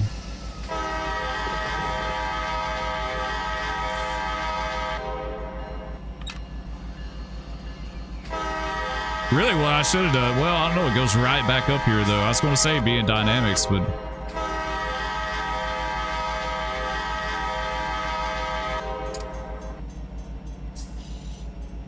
yeah, I got myself all out of whack on that. I should not, like, I completely approached that the wrong way. Now she's going to get real slow.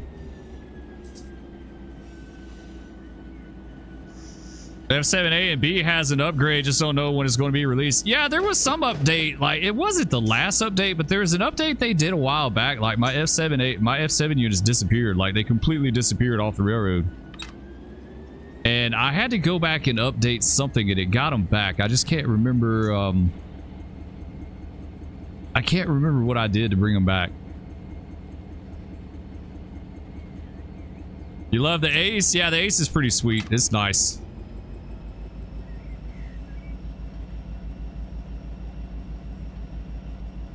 Ran local north of Orlando, hit a patch of hills. Yeah, there's like Satsuma is like the ruling grade on the entire A line. If you come in southbound and you go through what is it, Buffalo Bluff or whatever, that drawbridge down there, and then just on the other side of it is the Satsuma grade, and it's like 1.05% grade or something. Like, it's pretty legit. And then there's another one down there too. I'm trying to think of the name of that place. There's a DD sitting on that hill there. Like, it's definitely a grade going northbound. I can't remember what it's like going southbound. Why the AI train dimmed their headlight? I don't know. Right, during the day, really shouldn't. It didn't really need to. Guess maybe because he was stopped. I thought he was still moving. I thought I heard his brakes squealing a little bit.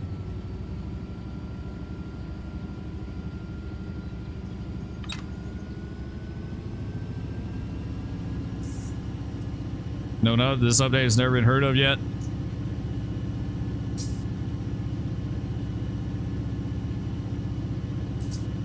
Oh, Ethan, heaviest train that we took into Florida. Sorry, I was going to answer that and then I got sidetracked. The heaviest trains I can remember taking down there were the coal trains. Some of the Boswick coal trains were like 13,000 tons. If we had a 13,000 ton Boswick coal train, it was a 40-mile-an-hour train. It was speed restricted.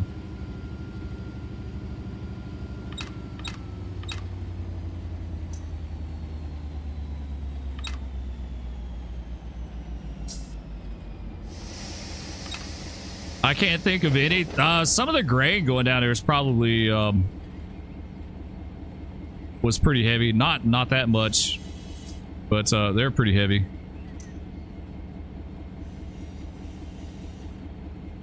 It was south of Rands. It was south of Sanford.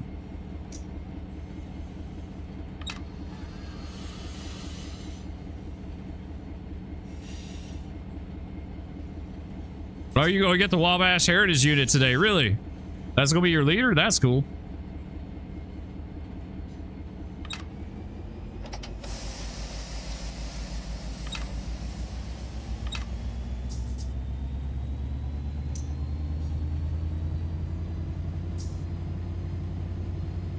You getting excited for Century of Steam? Is that supposed to be pretty good?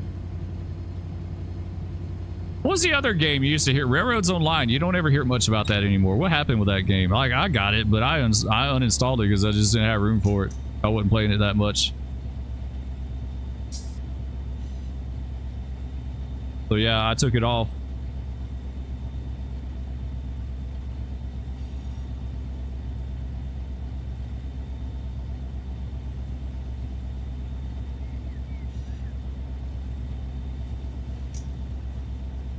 But it says have to get off. It's nice watching us. All right, Trains, I appreciate it, man. We have a good rest of your day. We'll be here for a little while longer, then we'll have to hop off. We got probably about 30, 40 more minutes to go.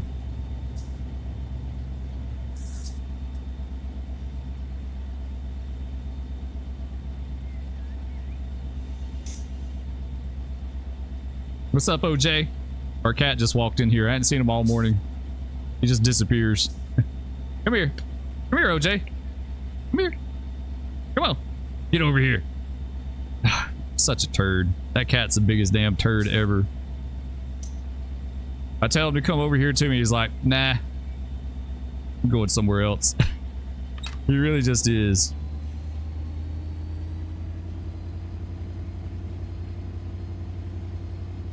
Mark Huber, aka Heist, is president of Studio 346. Rusty, what's up, dude? Good morning. How you doing, man? That's the one that's doing Century of Steam.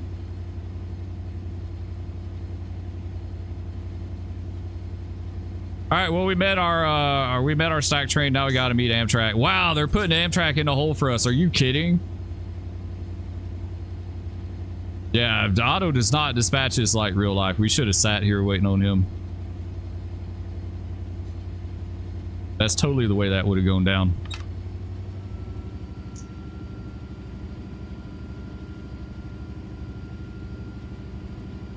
Narrow gauge 1869, 1969. Is it based on a specific location or is it just like made up?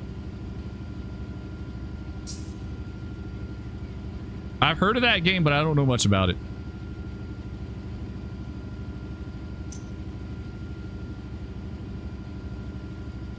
You gonna walk your son on locomotive day and let him sit in the seat and get his reaction, him messing with the levers. That's cool. I got a picture of Business Spur on one of our B30-7s back in the day. Did I have a Southern Pacific train on rent? Oh yeah, dude, I got lots of Southern Pacific stuff.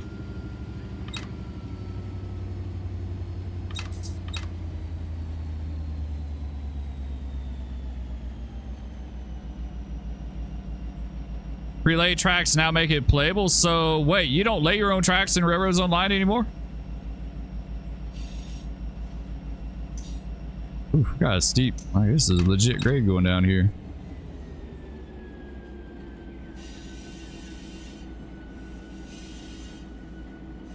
I keep forgetting this train is only 3,000 feet. Like, oh, it just cleared up. The weather just cleared.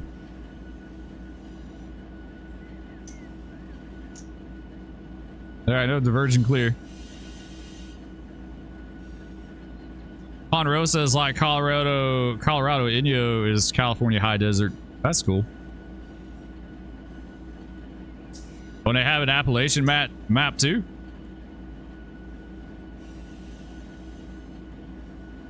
Albano, what's up? Good morning. How you doing? We're doing our man, this grade is picking up a lot.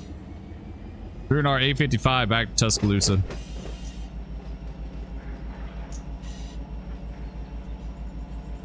OJ, come here. Come here so they can see you. Come here. Come on. What are you doing? Come on. Come on. Get over here. Do it. Nope. He just doesn't want to do it. That cat's so freaking stubborn. Most stubborn cat ever.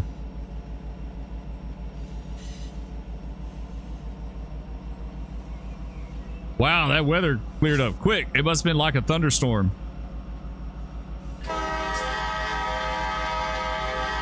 You know it's gonna be humid in Alabama now.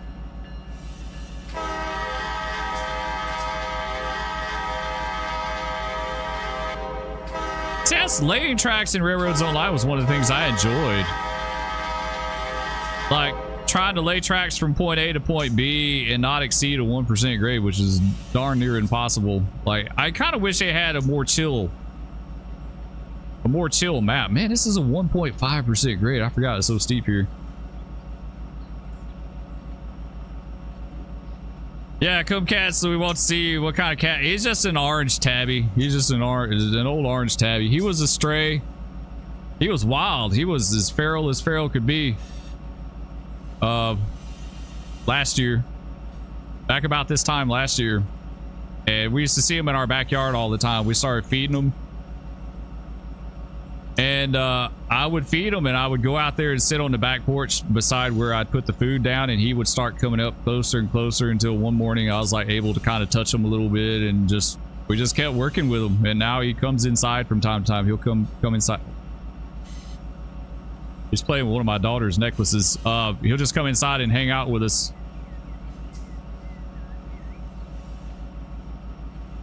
Gotta go to sleep, Big Spur. Until next time. Much love, brother. All right, Hedge. I appreciate that, bro. Thank you so much, man. I appreciate you. We'll catch you next time.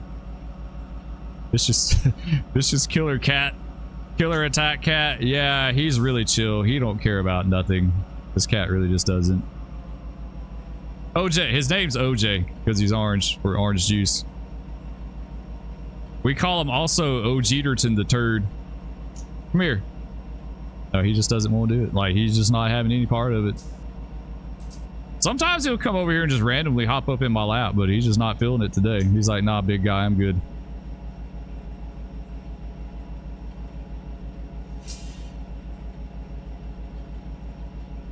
You do more Railroader and work on your line.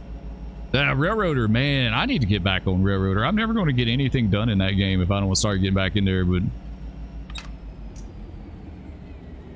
Railroader, you got to work. You gotta work in Railroader. Like, I feel like I work in that game. If I have 3 dogs, which one's a pit bull, German Shepherd, and 2 of them are... Well, I don't even know what that is, dude. I have 0 clue. We always wanted a German Shepherd, but we just never... We had someone that was offering us a German Shepherd puppy a while back, but we didn't take it. We just kind of wound up with this cat. Like, we weren't even looking for a pet. It was like, I told Mrs. Spur, I've got 3 kids. I got enough things to take care of. That's cool, that culvert there. But he just chose us. He just started showing up at the house. Doing his thing.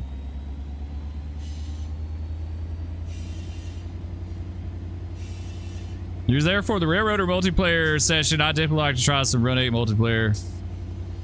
If y'all get that set up. Yeah, I'm going to try to hop on Discord and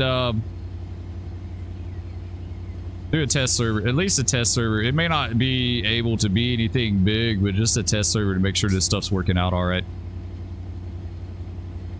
There's still single digits on your Railroader company? Yeah, mine's pretty neglected right now. There's just too much stuff to do.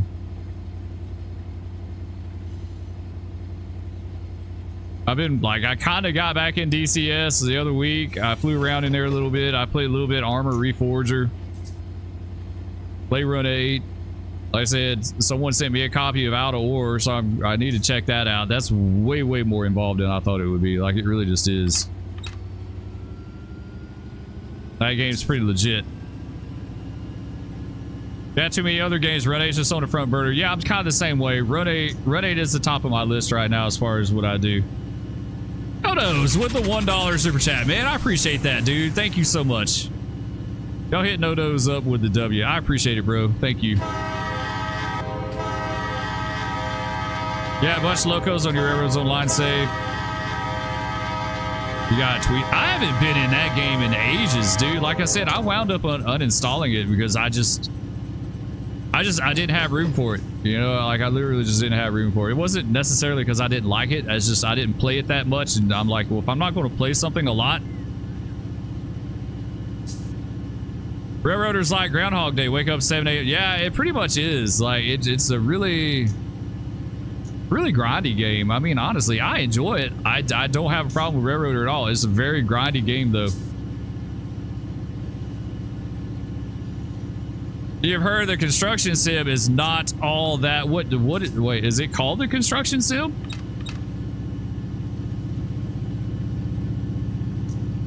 What game are you talking about, Darren? You know, I tried out road crafting. What is that? Roadcraft. It's okay. I just didn't like the grading. Like, grading in that game really sucks. Like, it's just about impossible to effectively Green Bean with $1. I appreciate that, Green Bean. Thanks, man. How you doing? I didn't know you were in the chat, bro. I appreciate that, guys. Thank you. Construction Simulator. I haven't looked at that one. Out of War is fun. I like what little bit I've messed around with it. I enjoy it. It is fun. Yeah, absolutely. Hit these guys up with a W. I appreciate it, man. Green Bean's been lurking, right? That's all right. I got you. All right, we had an advanced approach back there. We're gonna meet the Crescent now. Construction sim is meh. I'll keep that in mind then. Yeah, there's aspects of roadcraft that I like. And there's aspects that I don't. I don't know. I really just kind of wish it was just like another mud runner or snow runner or something like that.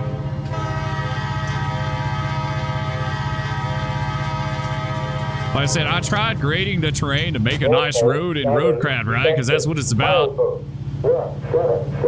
I don't know what else you do in a game that's called roadcraft. So I tried crafting a road, and like grading is like really freaking hard to get it exact. Like, you just You can't hardly do it. Like my, oh, we got to clear now. Amtrak's done in the hole for us. Yeah, that's totally not true to life.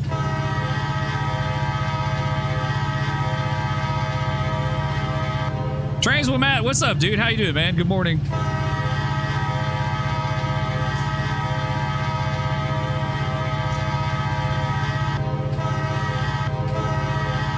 All right, here's the crescent. We're meeting the southern crescent here.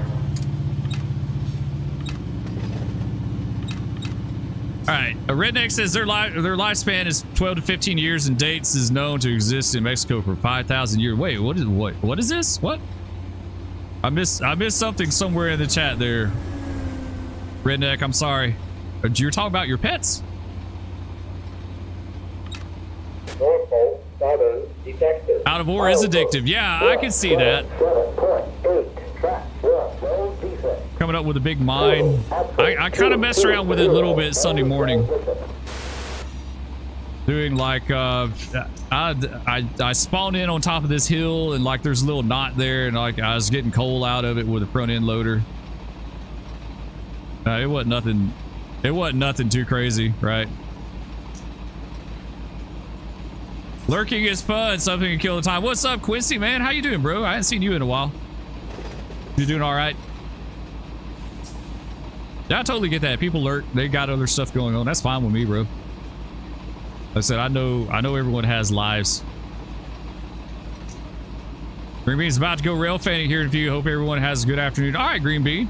We'll have fun rail fanning. Be safe out there. Catch some good stuff. Who are you going to rail fan? The two dog breed is very hard to pronounce. They're from Mexico. It is a hair. Oh, okay. I got you, Redneck. I got you. Yeah, I've never heard of those. I'm not even going to begin to try to pronounce that, dude. I don't even. Will you run UP 1983? Yeah, we could do 1983 again. We sent it to Atlanta, so technically it's in Atlanta right now, but when it comes back, we could probably do something with it. We got to get it back to the UP, so we need to run it to Nolens. Maybe we can run it on a train from Atlanta to Norris and then put it back on a New Orleans train and send it down there. That'd be kind of cool. Well, yeah, we could get it back home.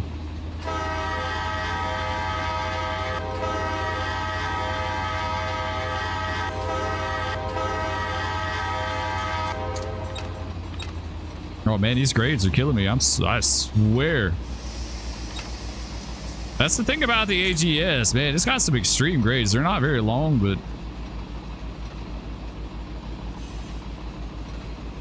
they are legit for sure.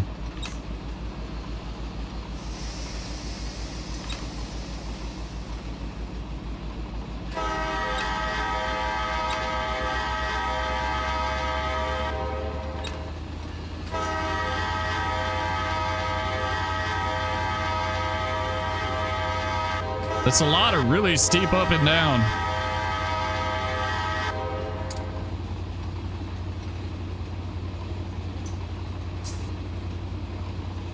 Catch everyone on the next stream. All right, Green Bean, have fun, bro. Hope you have a good day. We'll be around.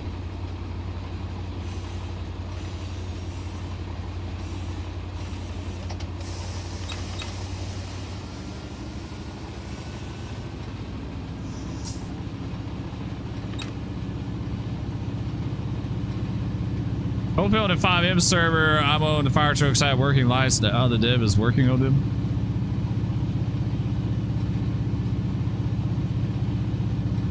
$2,500 to $4,000 for those dogs. Wow, dude, that's like that's a lot for a pet. We got the free cat. He just showed up. He just showed up here one day. Like he literally just said, "My daughter's been wanting a cat forever." Like I've been kind of like against it. A pet. We got too much stuff going on to have a pet. But he just kind of showed up and they love him to death. So, I mean, that's all that matters.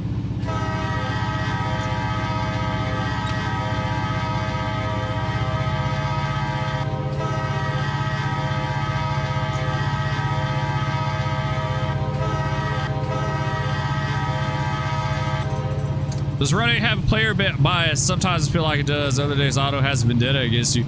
Yeah, I don't know. I don't know if he's like coded to like do more with players or not, but like at Amtrak, I totally feel like if that was real life, they would have held me for that Amtrak at that other siding. They wouldn't have held the Amtrak. Yeah, it varies a lot. I'm with you though, dude. Like sometimes you like auto will stick you in a hole and you'll be stuck there forever.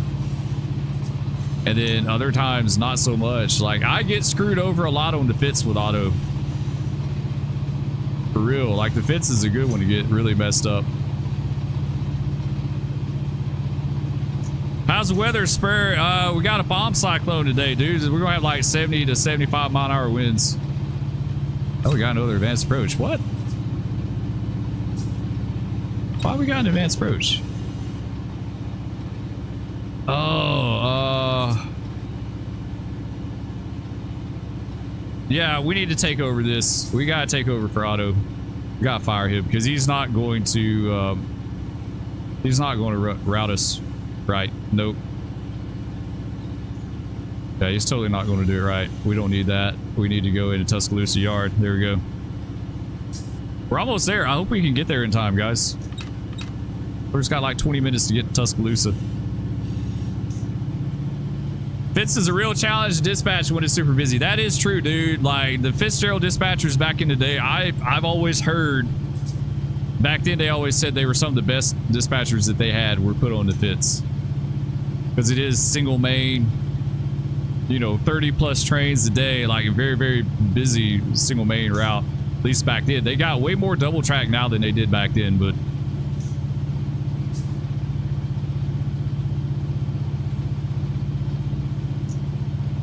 gotta hop off, take it easy, Spur, and have a good day, y'all. All right, Andre, I appreciate you, bro. You have a good day too, man.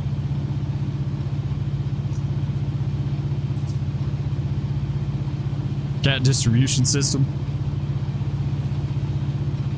Don't forget to get a pack Z. Well, I don't even know how you say it. It's Fat Tuesday today. Oof, we're getting fast. Never mind. I heard it. I heard it. I was like, we get real fast, guys. Just some more air. No one's got time for dynamics. I run with that air.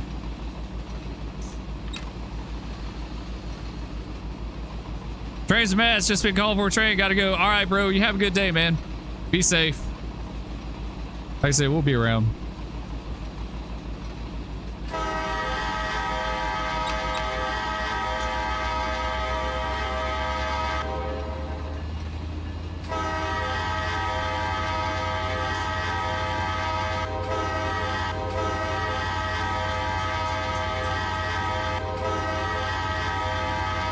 Running on that advanced approach, I don't know if it's going to change up for us, so. Cian, what's up? This is on the AGS South second shift dispatcher has alligator dispatcher from the video where he told a train to tie down on the grade. I told engineers and conductors I know to watch the video and ask him about it. Dispatcher still doesn't know why everyone calls him alligator. Uh-oh, so he, oops, missed that crossing. He done made a name for himself in that video, huh? I've seen that video. Okay, I guess we'll let go of that air. Where our next light's going to be. Got it clear. All right. You've been playing Forza Motorsport with his friends during your CP race. I played that for a while, dude. I love that game. Like, I did a few videos on that way back in the day, but I enjoyed, that was a lot of fun. That was like one of the more enjoyable car racing games I played, to be honest. Like, I like that game a lot. Like, that kind of makes me want to go back. That honestly, like, that kind of makes me want to go back to it now. I don't think we're going to be able to yard this train, guys. I'm going to have to go in about 20 minutes, but we'll see how far we can get. He sucks though, like awful. The dispatcher is. Yeah, it's like any job. You have good workers and bad workers. Some people are students of their profession. They know everything about it. Some don't care. They just do the bare minimum, right? Get the paycheck.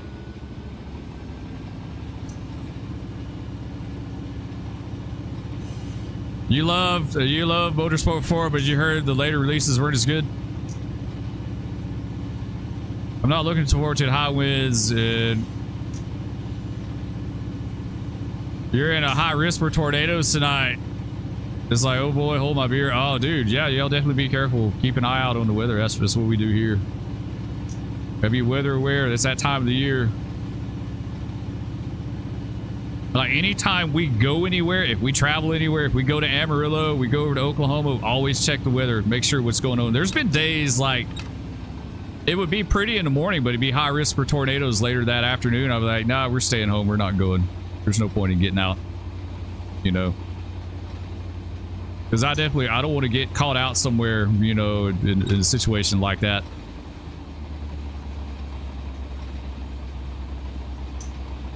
Third shift has a woman named Tabitha, and she knows what she's doing. Sometimes when she gets on, she'll talk to crews and say, I'm so sorry, darling. Second shift left me a big mess. Right? We had a dispatcher, like our best dispatcher was Miss Rhonda. That's what we call her, Miss Rhonda. She was damn good. She was a good dispatcher. She knew the route. She'd been there forever. I never forget. I had her on Thanksgiving Day one day. She told me they're going to run us up to Birmingham and taxi us back in time for Thanksgiving dinner. And we get to this siding at Limeville, and we had a stop indication in the switch. Like, there's something wrong with it. And I had to get off and take the switch and like take it off power and hand through it, and like she still couldn't do anything with it, so I had to leave it off power, leave it in hand throw and all that stuff. And then I never forget, she got on the radio and we had to like tone her up for a long time because she was having Thanksgiving dinner down there in Jacksonville. Like, they had something for the employees, you know, and she was like, when she finally answered the radio, I didn't even have to say anything. She's like, doggone it, you're my only train out there and I can't even get you over the road. I was like, well, stuff happens, right?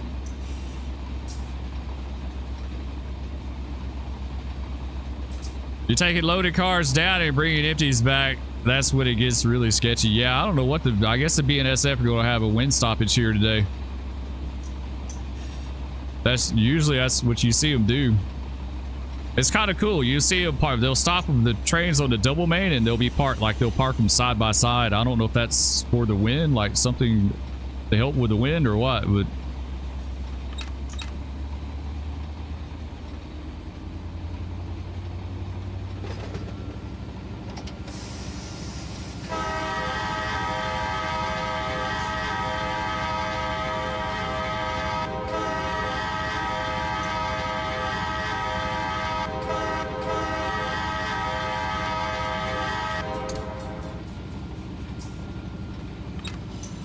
I let go of the air and the grade just goes right back down. I really need to learn these grades better. I'm really not super familiar with them. Oh, I think this is like the really steep one that drops off down into Tuscaloosa, right? Like the 1.4.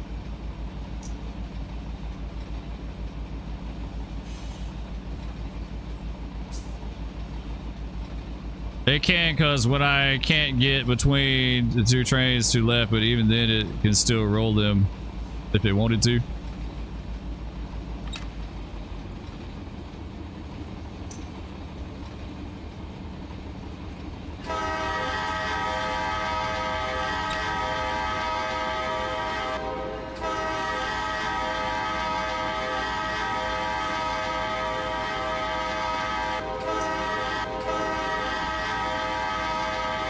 I was going to go in dynamics, but it looks like the grade picks right back up right here in this curve.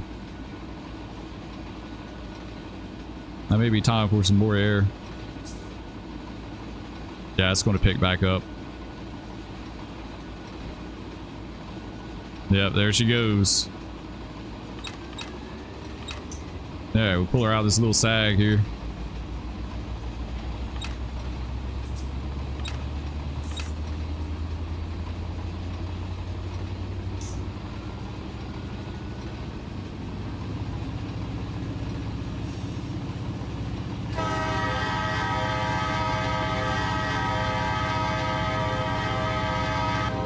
No, we don't have any more meats. We're done with meats, so we just got to yard this thing. We probably won't yard it. Might do that in tomorrow's video. I'm not going to have time to yard it.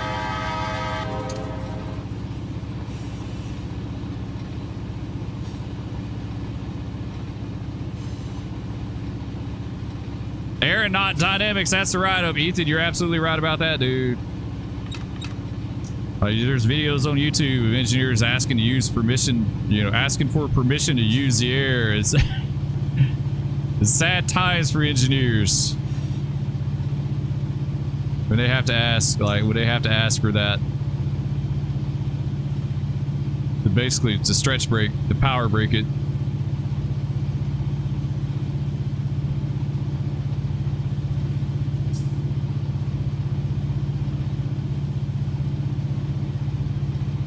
No 6-hour stream today? Lame. Yeah. Yeah, the super long streams are every once in a while. They won't be a regular thing. I kind of like the 2 to 3 hour schedule myself. I think that's like pretty reasonable.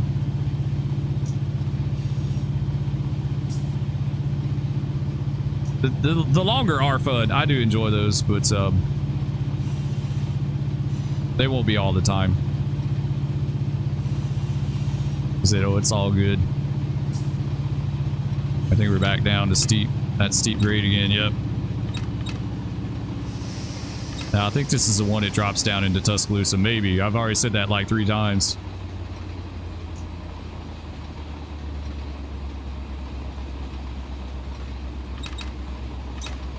See what she does. I'm not too worried about stuck brakes because we're going to be stopping up here in a little bit, so it don't matter. We'll draw them down tight up there. Oh, Jack, what's up? It's funny how they're so against training engineers to run air now, but they want to let trip optimizer run air now. Hopefully the government denies it. Is that really how it's going down? Yeah, Joe, we'll do that. We'll take this train and we'll eventually get it tied down in Tuscaloosa, and then we'll stage it. We'll stage the cars and kind of break them down. We'll do all this stuff. Like, we'll just work the locals down here. Oh man, it's not the grade that drops into Tuscaloosa. I totally thought it was, but it's not. One of these days, we're going to hit that grade that drops into Tuscaloosa. It's somewhere up here. I know it is. It's at a bridge. Like, there's a bridge over the tracks, and you top it is like 1.4% down for a little ways, and it drops like all the way down to Crabtree. It's just not this grade.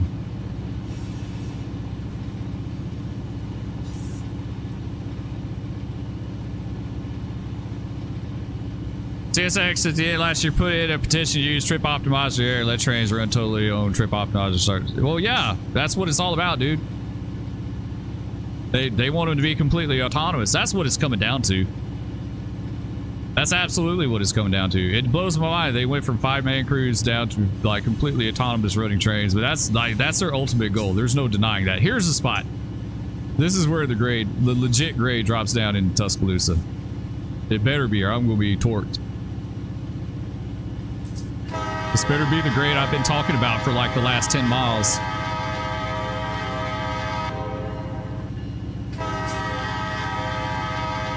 Probably not going to be too many more years before they go to fully autonomous trains. Yeah, you're absolutely right about that, dude. And like, they're working on trip optimizer before like the AI explosion. Now with AI doing what it's doing, I think it's going to be sooner than later. Absolutely. Autonomous trains, completely autonomous.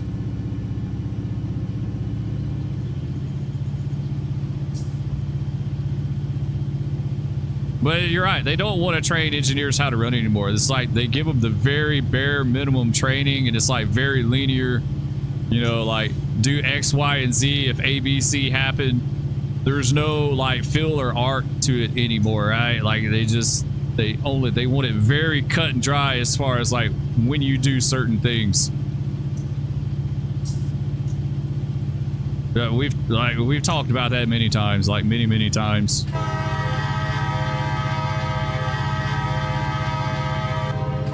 And you're going to see autonomous trains. Like, there's no way around that.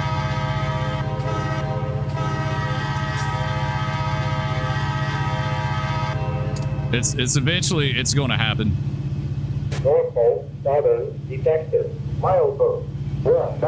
Self-driving trains are a lot easier than self-driving cars. I mean, that's true. You do take out a lot of the factors as far as, like, where they can go, where they can deviate.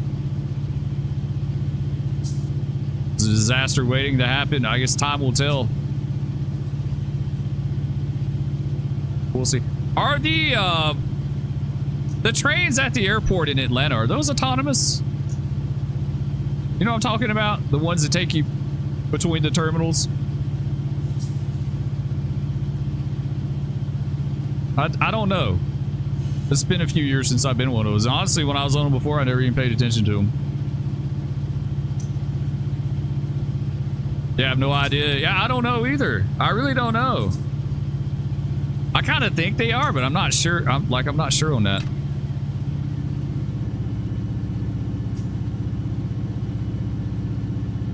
They are autonomous. Brian, what's up, dude? How you doing, man? You thought they were, but not 100% sure. Yeah, I don't know. I thought they were too, but I'm not sure. Yeah, but then again, like, autonomous freight train is a whole different ballpark than little autonomous airport commuters, you know, commuter train. Because, like, AI isn't going to know the art of running with air. Detected. Milestone. 192.5. Track. No defect. Total. Axle. It's going to be interesting to see what happens with that. That's for sure. Okay, we need to. Yeah, we got to go in it, Bryant. I think we're just going to hold short for a second, though. There, if I can get down there in time. We're trying. I'm trying. I thought surely we would have made it there, but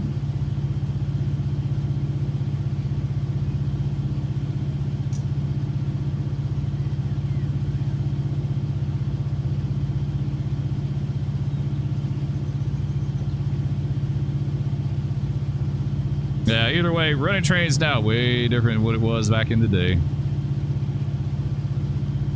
Honestly, like, there was a time back in the day, as long as you got from point A to point B safely and no one got hurt, they really didn't care. Like, if you really think about it, like, no one really cared. No one, as long as no one was hurt, everyone was okay, and, you know, you did what you were supposed to do, and you got there, like, no one cared.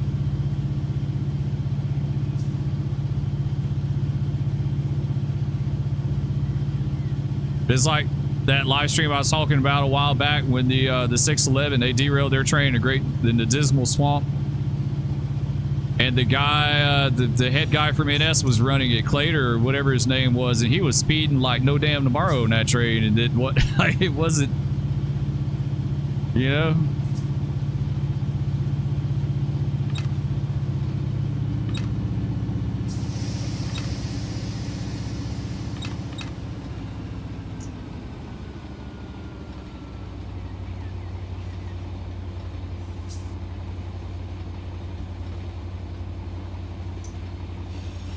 All right, we're gonna drop down in Tuscaloosa. Automatic, built by Westinghouse.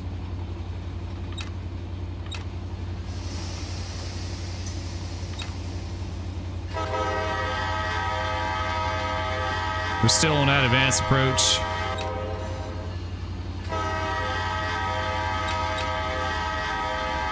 All right, now I got a straight approach.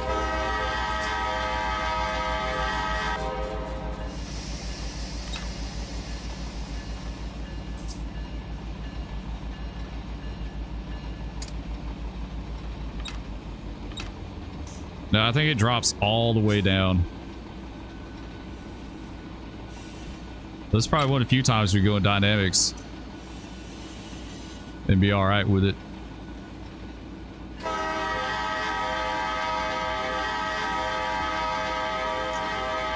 Got our 40 in a mile. And it's going to go down to 30 right after that. I think, right? Maybe a little ways down.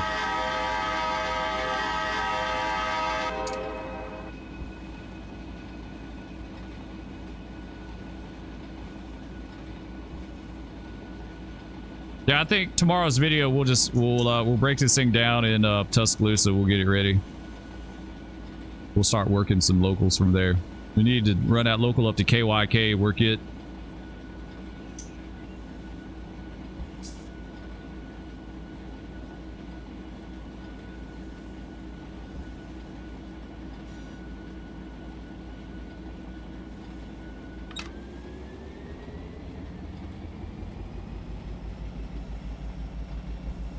All right, we're gonna let go of this. Transition to some dynamics.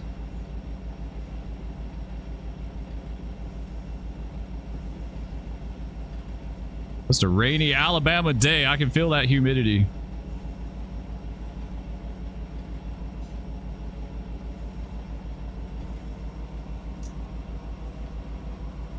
What is our date set on this? Is our date? Oh, it's February, so okay. Cold, rainy day. YouTube just crashed on you, really? Is everyone okay? Is the stream okay? Does this show? It shows fine for me. It shows excellent. Yeah, everything's good. I don't have anything on my end. It's all good for you, Hojak? All right, sweet. Okay. Still live. I just saw Ethan said it crashed. It must have been local to him because everything looks good here. Like ever since I had that little hiccup with our internet for about a week and they got that sorted out, it's been great. Like I couldn't ask for a better connection.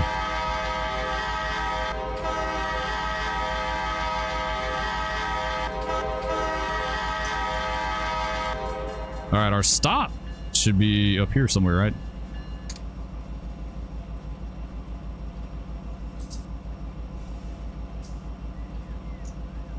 There it is.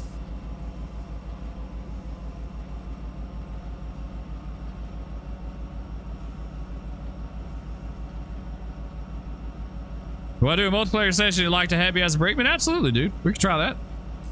I'm down for that. I like being a brakeman. That's one of the better jobs you can do. I could stand there and throw a switch all day long. I didn't care.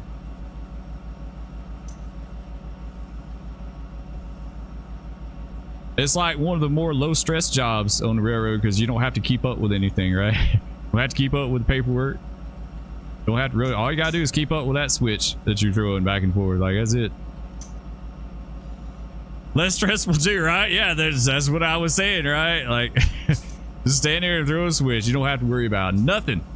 Don't have to worry about no moves, making no moves, you know, planning nothing out. Just stand there and throw that switch.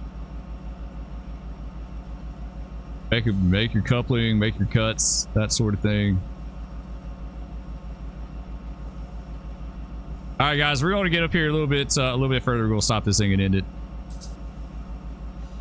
Got my lunch date with Mrs. Spur. She wouldn't be happy if I was late.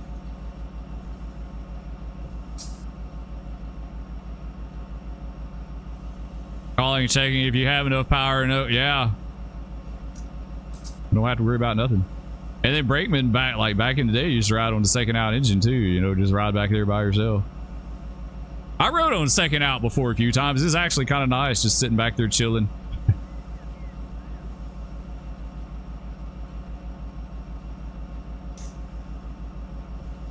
I don't think we're going to block this crossing up here. I think we're just going to call it right here, guys.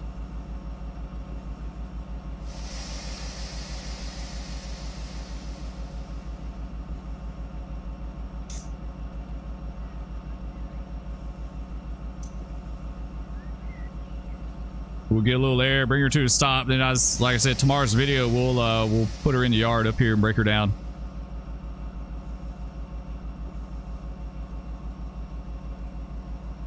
If you have a pretty long cut, you'll let your brakeman do what? What's that?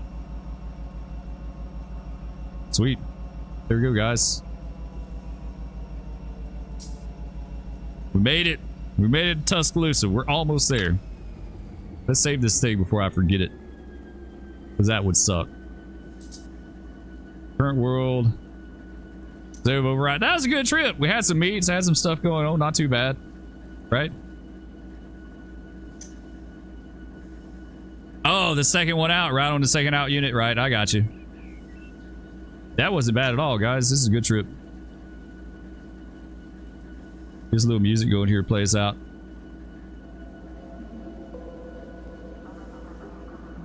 Sweet. I need to work on my stream deck some more, man. I need to automate this stuff some more, guys. Still not very automated. It's more automation. All right, guys. Once again, another one in the books. We'll finish this up tomorrow. We'll do some more stuff. We'll start getting the locals ready. Need to do some auto train stuff too. Need to do some Amtrak. I think that'd be fun. Maybe later down the road, we'll do some Amtrak on the A line. Anyway, Love all you guys. Thanks so much for watching. Thank you very much for super chats. They're greatly appreciated. You guys are absolutely awesome. And we'll catch you next time. Peace.